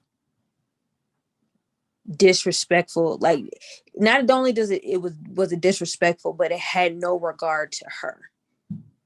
It had like zero regard to her. Like you can clearly tell by like the cameraman that he did not give a fuck. Like he did not care. And so like, yeah, Sappy, I piggyback on Sappy, like this shit should have never happened. It should have never happened. So watch who you be around. Watch who you be around and use it. I say that to literally anybody listening. Use discernment when being around people, because you might just have a Judas in your face. Ooh, she preached. Yep. You are absolutely 100% speaking facts. And I just want everybody to know, as a friend, like if I see a couple of my friends fighting, like I'm doing my damn sure like to get in between them or break them up. Like, nah, we ain't finna do this, y'all. Y'all not like, see, now I don't care what the situation is. Like, y'all not about to sit here and fight like this. Like, not even just because it's like on a friend trip. It could be in any situation, or we could be in any place. I'm going to make sure that this is resolved without hands being involved. And then you see that the young lady was not fighting back at all. That should have been a clue. Like, yo, she's giving up, bro. She's not fighting you. You need to fucking chill. But either way, as you said, there are plenty of opportunities for us to recognize when we may have an enemy straight in our face. And then in this situation, she may or may not have known. Her discernment may not have been there, or it may have been there, but they were really, really just so vile and sneaky that they hid that animosity away from her so well. And I find that to be weak. I think that's a weak play. Like, if y'all had some real animosity, if y'all had some real beef with this girl, y'all should have handled it before y'all left the States. Y'all should have told her, like, if y'all feel a certain way. Y'all should have told her, exactly. But y'all being sneaky and like doing all this sneak shit, like, no. That was very weak. Yeah. Yep. Nobody stand up no more. You know what I'm saying? Like, nobody stand up. I'm saying, like, that's what it is. I could go on and on about this, but for the sake of time, y'all, just please be careful who you hang around. Please. Facts. And even if you've done your best and you can't, just when you see that a situation is getting, a bit out of hand, do your best to remove yourself from that situation before something tragic happens, unfortunately, like Miss Robinson. Definitely rest in peace to her. I pray that she gets the justice that her family is looking for. I pray that all, as much as we can, I can't say that all's well that ends well, obviously, or that all goes well. I just pray that the family gets some sense of relief from this, because this was just absolutely foul. Another quick note, the Grammys, obviously they have set out their list of nominations, and I just wanted to point this out mainly for last, because yes, first and foremost, shout out to Gloria Hallelujah, man, for getting that Grammy nomination. Like, now, is she going to win it? I don't know, because again, she's going up against Kendrick, and y'all know how Kendrick has been at the Grammys since they snubbed him from Good Kid, Mad City. He usually sweeps these categories. But that being said, I'm so excited that Glorilla got a nomination, and that also is kind of funny because y'all remember that other episode that we had when I spoke about Onika Mirage Petty and how she was complaining about how her songs were, bro, what you just called her, in the rap category. Onika Mirage Petty. Yeah, that's you already know, name. bro. I tell you, if I feel a certain way about a certain artist or celebrity, I am not calling them by the rap name. They are getting the government is crazy. The government is wild, crazy. So, Onika Mirage, bro, that's her name for real. Onika Mirage Petty, because her Petty. husband's last name is Petty. So, I mean, I didn't give the middle name. Very fitting. Yes, but I had to say that because she was complaining about how her song wasn't in a certain category, and you know what the Grammy said? Okay, well, how about none? She got no nomination. Shout out Glorilla, man. Hey, look, first ever unisex album. Turn up. That's what they said on the socials. I really don't get that. I really don't get her being the first unisex. I don't get that at all. Because a lot of times, I guess with women albums, I agree. It is. And I'm really playing for real. I'm not being serious, y'all. It's just funny as hell on social media, like especially Twitter. Like, this is why I don't want Twitter to die. Because of stuff like that. Like, Black Twitter really is funny. It's very like entertaining. And sometimes it can come off kind of crazy. But it's like I kind of see it a little bit. I see what they're trying to say, but at the same time, it's really, really like sexist a little bit too. So I agree with that 100%. Word. Yep. I just had to throw that out there. Now, as far as some of these other categories and whatnot, if the Grammys are what they are and they are very predictable, I'm pretty sure that Taylor Swift is going to take home a lot of these awards, even though probably half of them she doesn't deserve. But if I know the Grammys, this is exactly what they'll do. So I'm just going to leave that one alone. Not to say anything negative about Taylor Swift, but I just know how they act. Say again, Law? I said somebody call up Kanye. Oh Lord. Nah. Oh Lord. Oh, but Oh random Lord. thought. Speaking of awards, I heard the AMAs canceled Chris Brown's performance. Yes, they And the did. only That's reason They why I did. have an issue with it is because it was an MJ tribute. I'm not a Chris Brown fan at all, but I'm a huge Michael Jackson fan. So I would have liked to see it. But they said that his performance would have been like top tier, like hands down performance of the year. Granted, though, I heard the AMAs is doing a tribute to Lionel Richie, so I feel like it would have kind of stole the shine a little bit. So that would have made a lot of sense as to why they canceled him for doing that. But yeah, I mean, I'm not too So, mad about it. But AMAs are doing a tribute to Lionel Richie, man. I hope that the I hope tribute it's a goes good one. well. Yeah, because Lionel is that dude, and he's made a lot of good music over the years.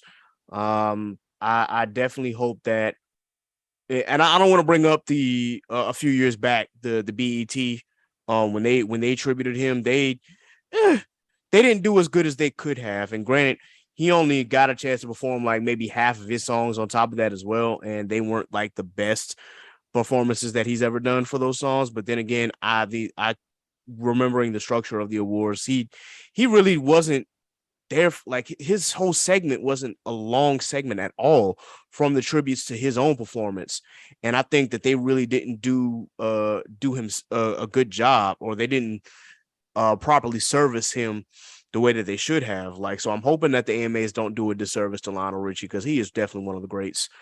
Um, for those who remember, the Commodores, and going all the way back to when he was part of that group, like he's been in the game for a long time. So very long time. yes, we shout out to him. I'm hoping that the tribute is gonna go well. And yeah, I do hope that the Grammys actually turn out a little better this year, but I expect them to be pretty much the same old. I expect Taylor to get all these awards. I expect Kendrick to more or less sweep the rap category, with the exception of maybe melodic performance. I'm pretty sure that might go to Future, but there's a chance it could go somewhere else. And maybe they give it to Kendrick, because Die Hard is really one of my most played songs from that album. But we'll see. We'll see. And definitely shout out to everybody else that has gotten a nomination. We'll see what happens. I don't know if I watch. We'll see. That brings us to the last topic of the night before we close out. So Sappy actually shared this video with me, and I thought this was interesting to talk about. And I'll let Sappy talk about it a little bit more. But I really just wanted to ask and pose this question. Now, we've seen that in certain cases, Power 5 schools and other D1 schools or PWIs, especially since the 80s, have, for lack of a better term, they have been scooping up all of the Black D1 talent away from the HBCUs. But now we're at a point where the HBCUs are getting more recognition, and that players are actually going to want to play for these HBCUs. If you look at Jackson State and what Deion Sanders has done for that program and what they're looking like right now they're undefeated. So obviously they still got to do the SWAC championship, but they've went undefeated this year for the first time in, I don't know how long their program's history is, but they've went 11-0. So we've seen that D1 players are interested in coming back to these HBCUs. But in this particular video, I did want to pose the question: are there some HBCUs that are ignoring these D1 athletes? Sappy, could you break down the video that you shared with me? Absolutely. So it was a video that was posted on TikTok. Unfortunately, I don't know the young man's TikTok handle, I would say it. But it was a young man who stated that he wanted to play for Morehouse.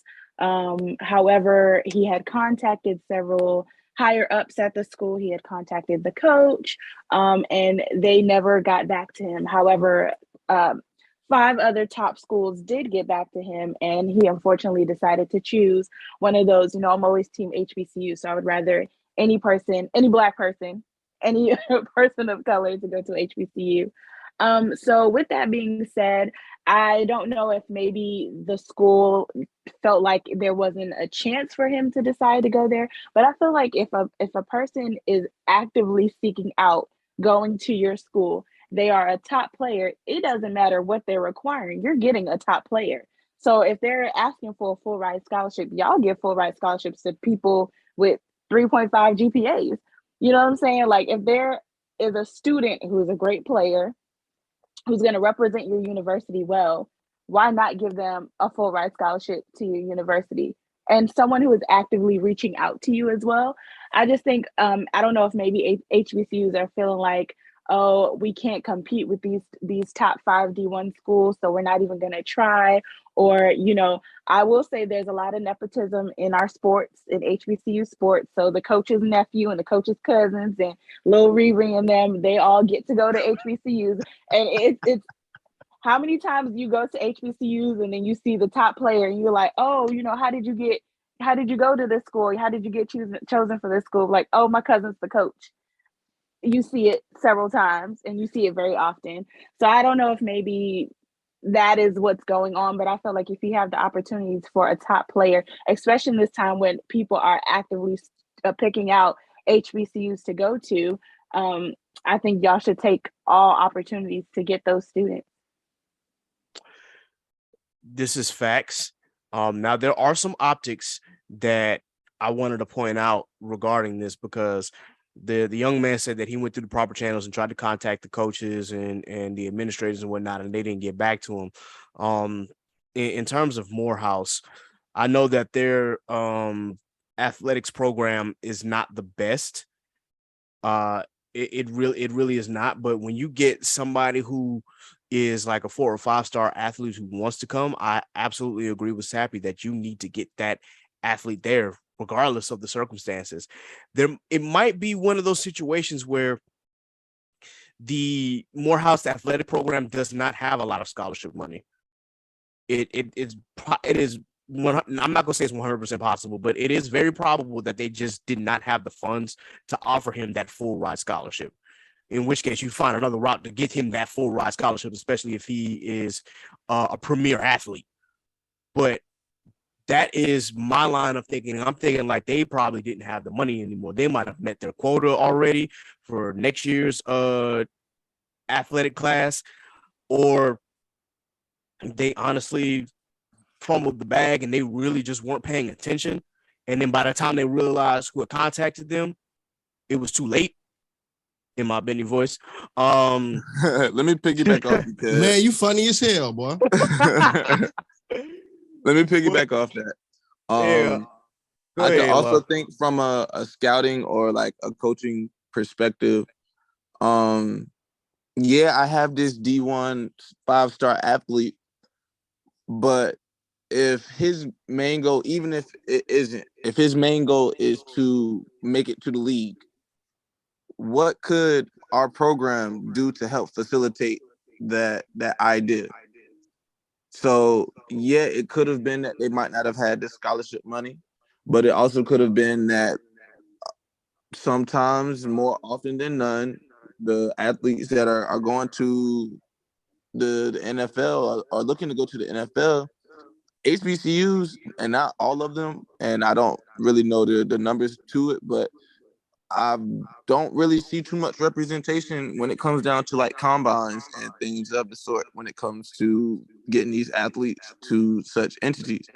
So it could have been that they were trying to help, I guess, shape his own career by not accepting him. Is that right? No. I want this. I'm a supporter of HBCUs and their athletic programs, but at the same time, you got to look at it from multiple perspectives. I But definitely I get feel your like point. in order for that to be changed, how do you start? How do you go about changing that? Accepting these football players, especially if they already know, what the situation is at hand. He knows that if he goes to this school that doesn't have a great following as far as being in the NFL, the only way to change that is to get more athletes of his caliber to go to HBCUs. I mean, you look at what's his name, Coach Prime at Jackson.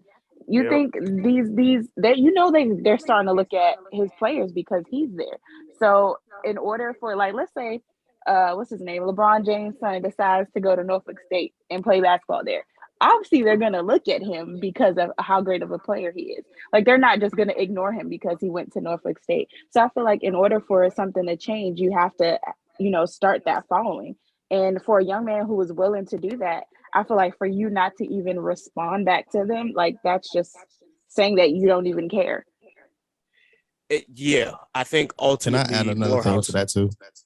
Yeah, I was going to finish the sentence real quick. I was saying ultimately Morehouse at least should have responded to him and let him know the situation and what they could have or could not have done for him. But that's another topic. Go ahead, Johnny. Now I was gonna add to what Sappy was saying because like student athletes follow each other. Yes. For those who don't, like, I know some of us kind of know, but for those like that are listening that don't really know, perfect examples. I don't want to talk about PWIs too much, but perfect examples would be like here in UGA. One of the 4-star like cornerbacks that's supposed to come next year, he decommitted. You know what I'm saying? And he left. But it was also a chain reaction for 2 other people that was coming after him. They also decommitted because student athletes want to go play with other student athletes. Like when you into that particular premier circle where you're on the fast track to the professional leagues, whether it's NFL or NBA or with any sport, you want to play with your friends. And you see it happen with Jackson State a lot right now.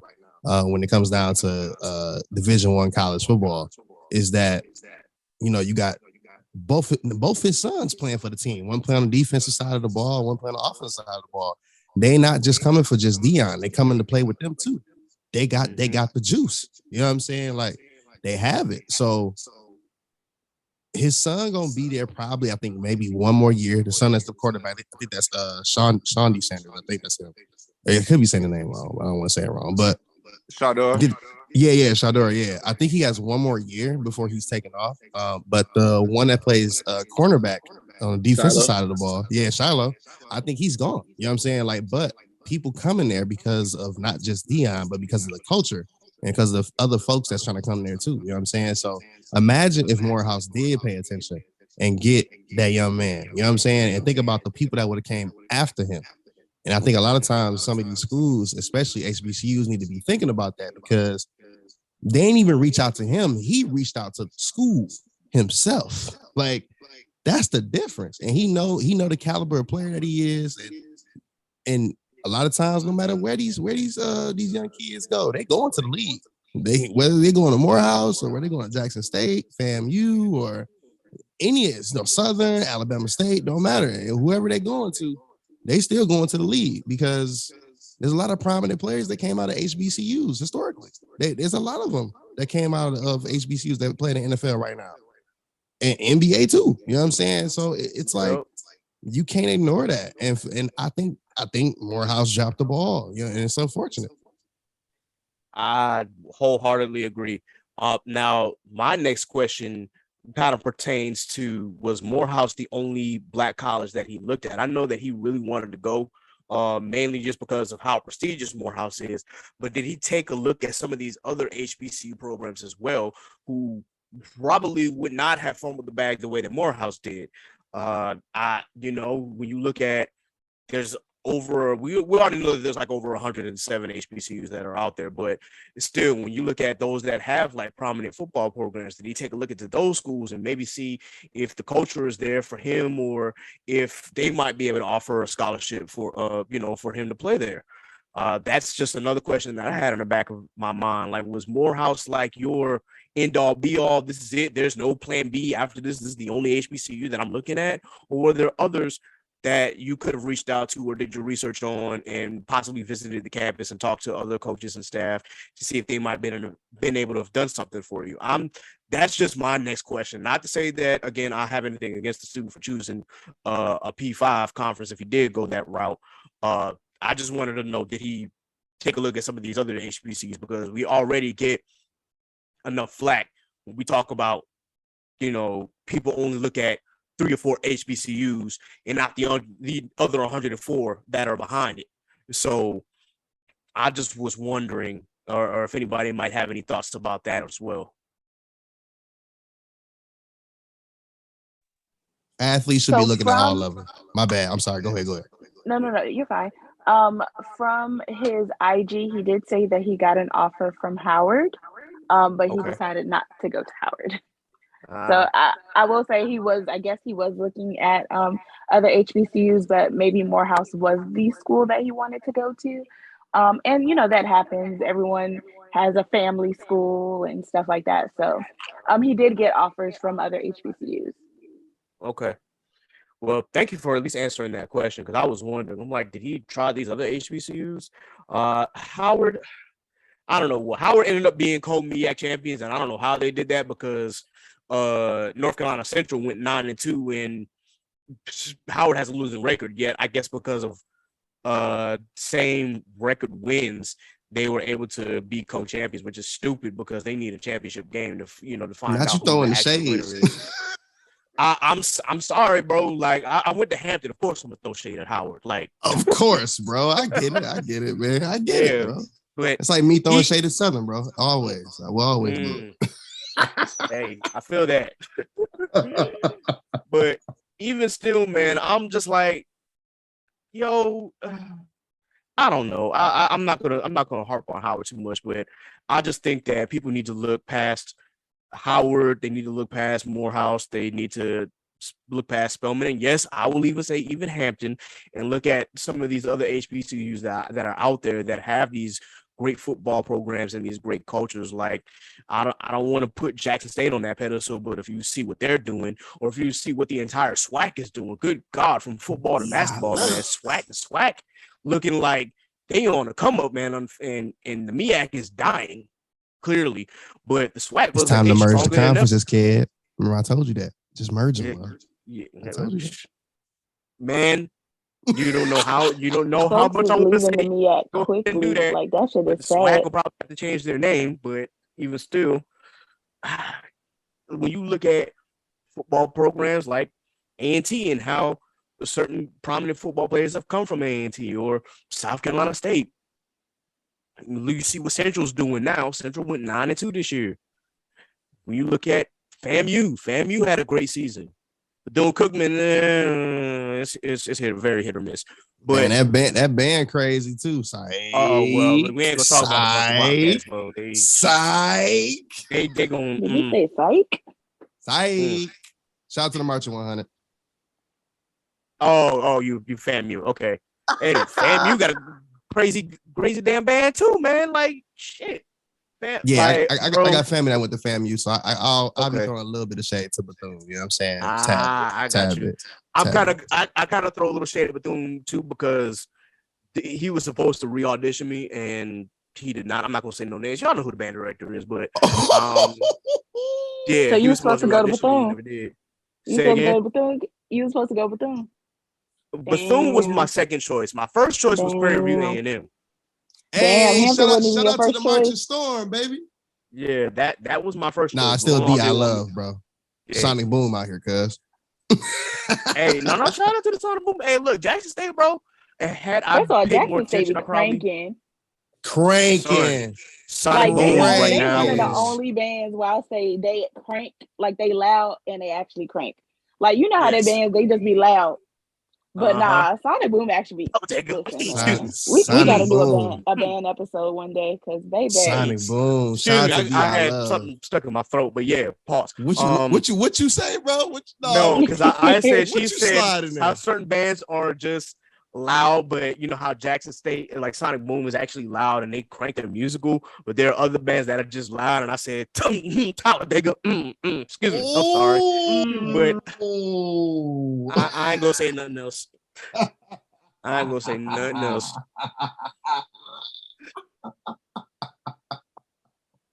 Nigga, you wrong, bro.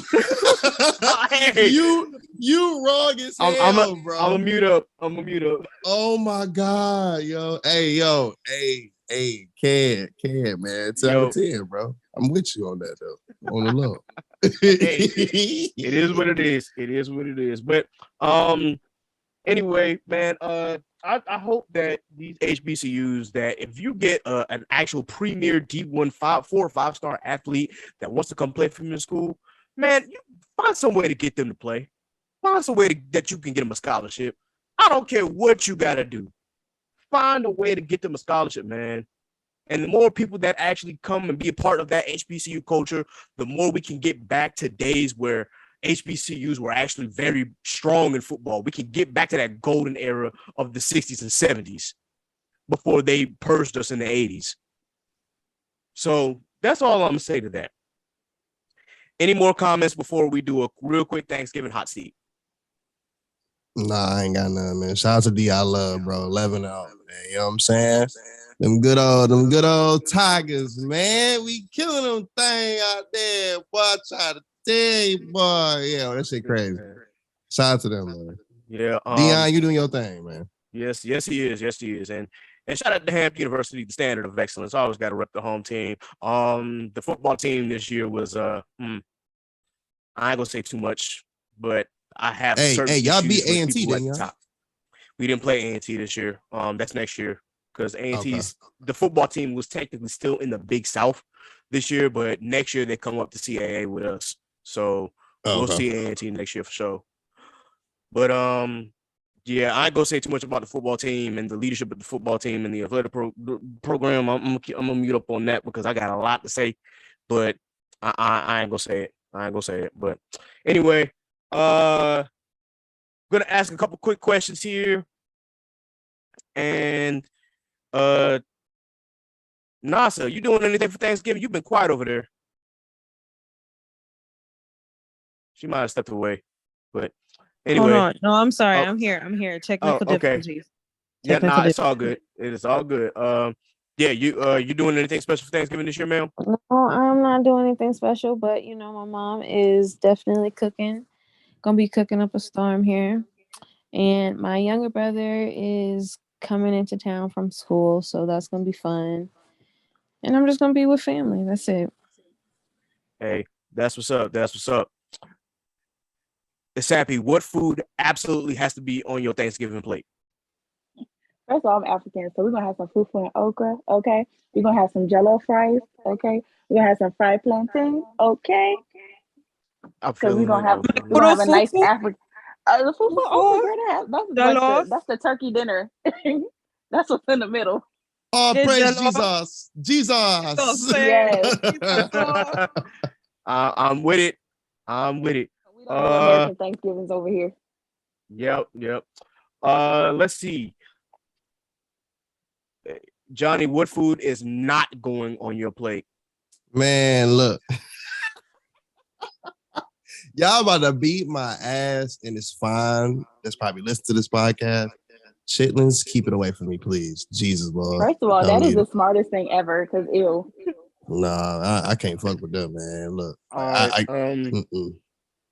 So I'm gonna answer this. I'm gonna say it like this. A certain person has to cook chitlins before I will even touch it. A certain person? That's crazy. There's one person, maybe two if you include my dad. There's one person that can cook chitlins to the point where I can tolerate it. One. The fact that you have to tolerate a meal, absolutely not. Absolutely not. I understand. I'm just being real. Like if this cooked by this one person, okay. Anybody else cook it? I'm cool. I'm cool off it. Everybody's like, no, chitlins is absolutely nasty. Who is this person, KJ? Because inquiring minds want to know. You said what? Who is this person? Because inquiring minds want to know. Oh, it's one of my cousins, or I call her my aunt, but you know she's one of my older cousins. If she ain't cooking cousin, you better throw down because there ain't no way. Ugh. Hey, look, I'm just saying. I'm just saying. Law, what is the family game that y'all play at every Thanksgiving? We don't really have no family game. I guess seeing who can sit through the prayer the longest without touching the food. That is a game. Man, look, rest in peace to my granddad, bro. But sometimes them prayers, man, they were long, but I sat through it. I never broke prayer. I was just like, but in the back of my head, and be like, Granddad, come on, man, I'm hungry. I ain't eat all day. I ain't had breakfast. Come on, man. But when my uncle started praying, it was relatively quick. But I just had to throw it out there, man. And I low key miss my granddad's prayers because they were long, but they were worth it. But in any case, Sabby, y'all got a family game that y'all play at every Thanksgiving? Eat to eat. Who eating the most? I'm African. That's all we do is eat. We ain't got no game. We eat. I say less.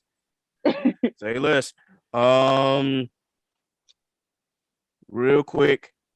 Chanasa, do y'all have a family game? Am I the only one that has like family games that we do at Thanksgiving every year? We have Mancala. My dad. Okay. Like, I'll play that with my dad. I haven't played that in forever. Yeah, that's what's up. Johnny? There's two. So we play Cards Against Okay. Humanity, and then also as the Jamaican self is always gonna speak. Them good old dominoes, them bricks slapping the table. You know what I mean? Like, it's gonna be crazy. So yeah. Ain't nothing like a good game of bones. I'm with it. My family always plays spades and taboo.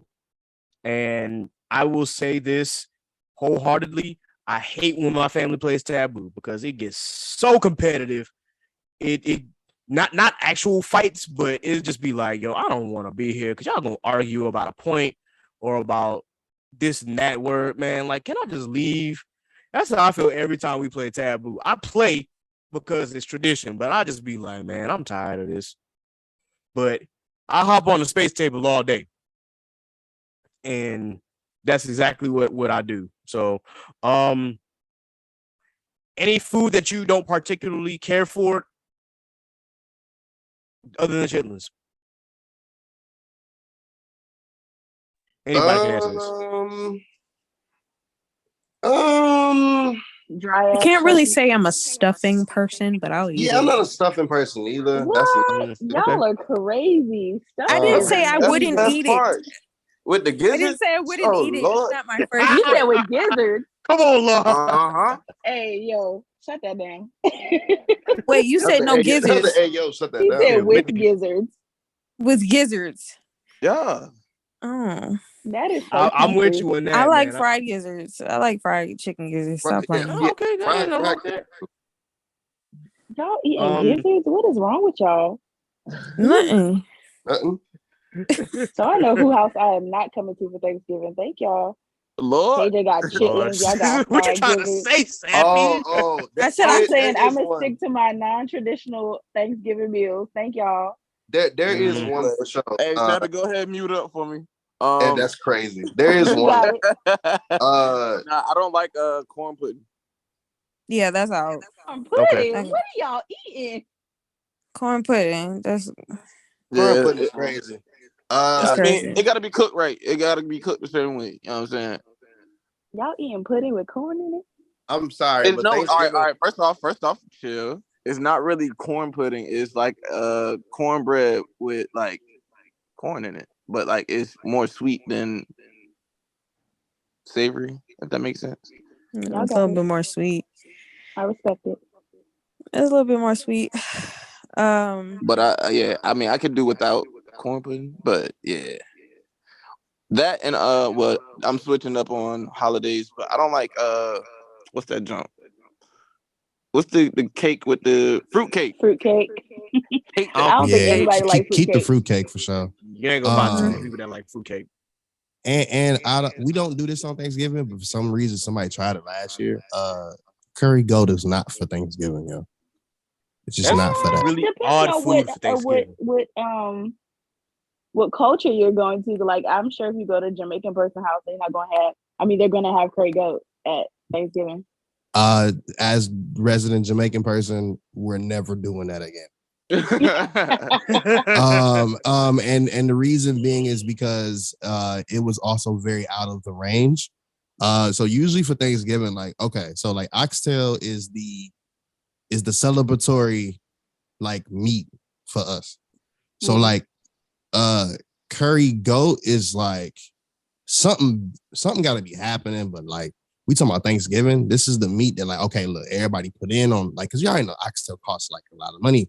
So it's like, okay, like, at least in the States. So it's like, all right, well, like, everybody put some money toward the pot to make sure everybody got oxtail, and the oxtail always bang. There's no room for no curry goat. Like, there's jerk chicken and oxtail around, and of course, rice and pea, and you know, there's some black things rubbed in there too, you know, like greens and stuff like that, or you know, Sweetwater cornbread, and you know, all those things. Also, cocoa breads around, stuff like that. But like, On cocoa bread. yeah, but like, there's no room for no curry goat. That curry goat sat last year, like it didn't get touched. Like it was like, yeah, we're never doing that again. So this Who year is wasted gonna their be. money? Oh, my auntie, crazy ass. Well, I feel that. I feel that. So I know what I'm not gonna be doing at Thanksgiving, but I mean my family's not Jamaican, so I get it. Um, I don't know who's gonna be frying or making the turkey this year, but you know, if I'm regulated to do that, I gotta make sure that we gotta have um the right seasonings because I love making Cajun turkey. Like that has been my staple for like almost every Christmas now. So if I get stuck making the turkey, that's what we're gonna do. But I'm pretty sure that it's gonna be regulated to a certain family members. We'll see what happens. But anyway, just wanted to ask those few questions because you know Thanksgiving. If you're listening to this, Thanksgiving is the very next day. So I'm gonna leave you before we do this rundown a couple of words. I hope that you are having a good time with your family and spending time with family. I hope that you eat enough or eat your fill or eat until you can't eat no more. And generally, I just hope that in everything that you do that you are grateful and that you give thanks. You know, no matter how you do it, just be sure that you always do it. Because in these times that we living in, man, you never know. You never know when you could be thankful for something, bless somebody blessing you randomly. You know, be thankful of the love that is shared in your family. Uh, just overall, man, just hopefully that this Thanksgiving for you will be special, and I hope that you and your family will continue to always be around each other and always show love to one another. I think that's what the important thing about this holiday is. Yes, we know that this is technically a colonizer holiday, but even still, while we have this time to ourselves, just remember what we are thankful for and just continue to be grateful for the things that you have. And don't be envious of other people and things that you do not have because the grass ain't greener on the other side. I'm gonna just leave it at that. Are there any new businesses anybody wants to mention before we do this rundown? Because we got to get up out of here. Nope. All right. I'll take that silence as none. So with that, we're gonna go ahead and do the rundown. As you know, our rundown includes everything from podcasts to black artists that we've interacted with to black content creators and black businesses that we have on this list. So with that, we're going to start off with our black podcast that we have on the list. Go ahead, Johnny, if you can do the rundown for me, please, sir, for the black podcast. Absolutely. So, of course, hopefully I can still hear me too. So, of course, shout out to Black Anime Podcast, the only place you can catch every single Black anime podcast. So if you're thinking about it for sure, think about everything from Akira all the way down to, let me think, something like some wild ass fucking anime, Xenoverse or something. Maybe you looking for that. You go find it at blackanimepodcast.com. Shout out to Ash and everybody over there at blackanimepodcast.com. Giant Studio Robots, of course. Also, trying to think on top of my head. I'm doing this freestyle as hell, kid, but it's cool. We good. I'm gonna make it. Shout out to Blaname, shout out to Worst Gen. Please subscribe to both of them on their Patreons. Worst Gen podcast we're talking about, and Blaname podcast we're talking about. Anime After Dark, of course. Also, shout out to Animalytical, where shit get critical. Also, shout out to the team at Show Go High. You already know what it is. Shout out to us at Chaotic Culture. Also, shout out to Inside the Mind of a Blurred, Steve, Cyan Kid. Thanks. Appreciate it. Agenda. Agenda is running. Shout out to Otaku Queens, also the Anime podcast. Shout out to those anime girls, B and T. Y'all already know what time it is. And if there's any ones that I particularly missed for sure, charges to my head, not my heart. I was running on top of my head, but I do wish every single one of y'all podcasts or content creators or whoever a very safe and happy Thanksgiving. Yes, of course, kids, that is not actually our holiday per se, but I hope y'all are safe. If y'all traveling, please be safe. If y'all with friends doing that Friendsgiving stuff like I'm about to do, please be safe as well. And y'all have a great time. And I think that's the end, Ken, unless I missed one. Well, I got you on the rest. The session with Jay and Trey, definitely shout out to y'all. Brutal Honesty with K. Renee. Once again, check out her novellas under the pen name Sedona Rose, available on Amazon Kindle. It's So Real with Raquel and Onaji. They actually just got married and are actually expecting a baby. So definitely shout out to y'all. I hope that y'all have a wonderful holiday as well, and many blessings to you and your growing family. Definitely shout out to Ultra Arc Podcast with Moody Senpai, who's technically on a social media break as well, so shout out to her. Dad Needs to Talk with Rob, aka the father of Vash. This man got like 6,000 plays on one of his episodes, and he was like, what just happened? Like something he found I don't know, his podcast must have found the algorithm. It was a glitch in the matrix, and that listener experience. How much? 6,000? 6,000 on one episode, bro. Like his listens went from 6,000 total to 12,000 in a matter of a few days. So definitely shout out to Rob, yo. Like shout out Rob, man. yeah, for real. Huey TC podcast. Shout out to the boy Huey. Geek Set podcast, of course. Truth and Transparency podcast with Brother X Culture Scientist and Mr. Smith. And Mike Check Waifu. That was the only other one that we missed. So yeah, shout out to y'all. Black content creators, please, Miss Chanasa. All right, we got our Black content creators. So first and foremost, let's go ahead and give a shout out to Black Anime with Aaron. Then we got the HBCU Anime with Evan. Then we got Sundari with is it Sundari? Ari? Her name is Erica, but Ari. Okay, now I know. Ari. I'm so sorry. But yes, definitely give a shout out to her. Then we have Cybers Entertainment. Then go ahead and give a shout out to the Tatted Poodle. Then we got the Geechee Gamer. The last time I said Gucci, but you know, you said Gucci last time. Last time I said the Gucci Gamer, but it's really the Geechee Gamer. So shout out to them. The Icarus Metro Comics with Calvin. Go ahead and give him a shout out. Then we got Studio Maho with Pat and Yin. And then we have Soul, aka Humble Southern Soul Brother. And then Hub Taku. So go ahead and give a shout out to all of them, right? Word. And we're going to have a few of them on this podcast as well, whenever that time may be. Black artists, Sappy. Yay, that's me. All right, so we're going to give a shout out to our very own Chanasa, girl. We're waiting on the music. So, I mean, we ain't get it for Thanksgiving, but, you know, anyway. Everything has been officially completed. So it's time. It's time. Waiting for a release date. Anyway, let's go. we got our homeboy Susie, Jack Union, Phil.me, Ellis Quinn, RJ Stackhouse, Porter, Tyrone Leak Jr., Ari Lachelle. We got Zach Hine of Fortresses. We also got Elena, who's on the podcast previously. Make sure you check her out. And then we got my good sis Zainab, who got new music, so definitely check her out. And I also want to give a special shout out to The Sacred Souls. I went to their show on Thursday. Phenomenal performance. If y'all haven't heard them right now, make sure y'all listening to them. Word. And then finally, our Black businesses. Law, if you can go ahead and close us out. All right.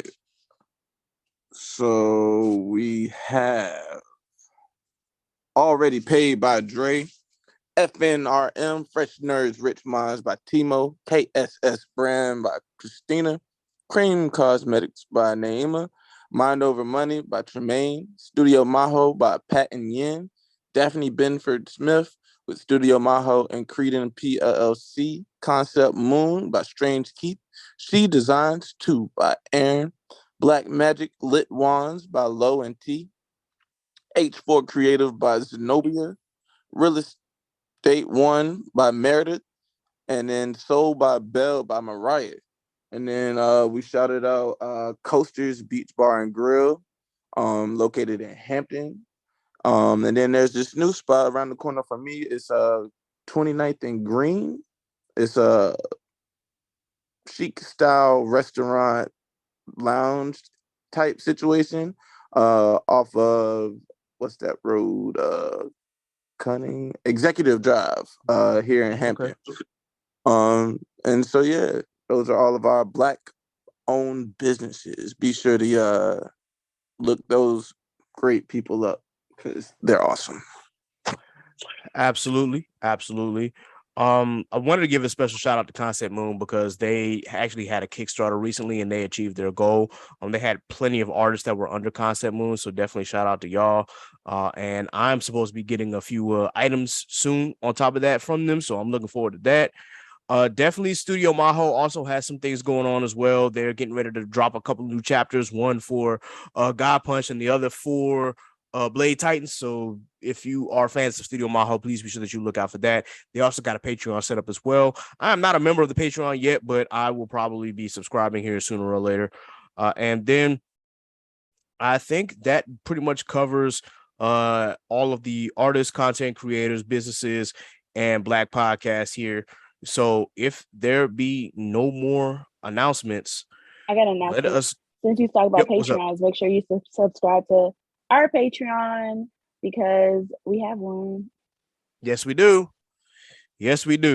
And we definitely need to get some more subscribers here. If you like the content, please be sure that you support us through Patreon. That's patreon.com/Chaotic Culture Pod. You can subscribe on any of the 4 levels. It does not matter which level you subscribe to. We still appreciate your support. Help us keep the lights on. Help us get some new content out there because we want to do some more stuff for y'all, but we need that funding.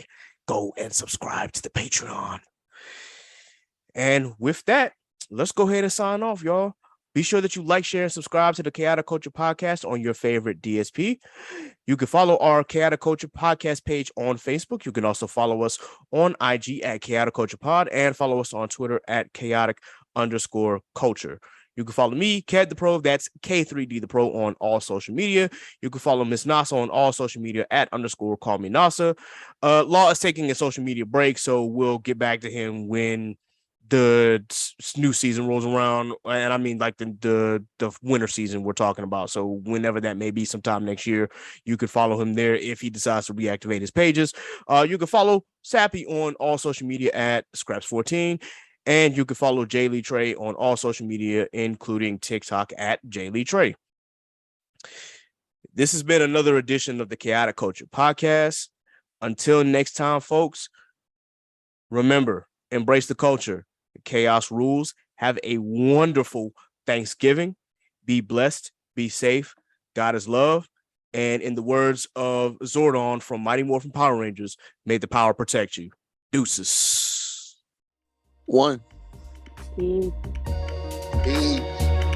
Look, it's chaos in these streets, so let's talk about it, please. Let's hold some conversation. You see where I'm coming from. Yes, it's so amazing. Go ahead, get comfortable. You can grab a seat, take a load off your feet. Yeah, welcome to the table. We don't tell no lies over here. This ain't no fable. We just live our lives over here. We ain't no angels. We just shine our light over here. We got the power. We just showing love over here. Cause everybody needs some, yeah. And we don't need a reason. Everybody needs some. And we don't need a reason, cause we're living in a chaotic culture. We're living in a chaotic culture. We're living in a chaotic culture. We're living in a chaotic culture. Oh, we're living in a chaotic culture. We're living in a chaotic culture. We're living in a chaotic culture. We're living in a chaotic culture. Oh, we're living in a chaotic culture. We're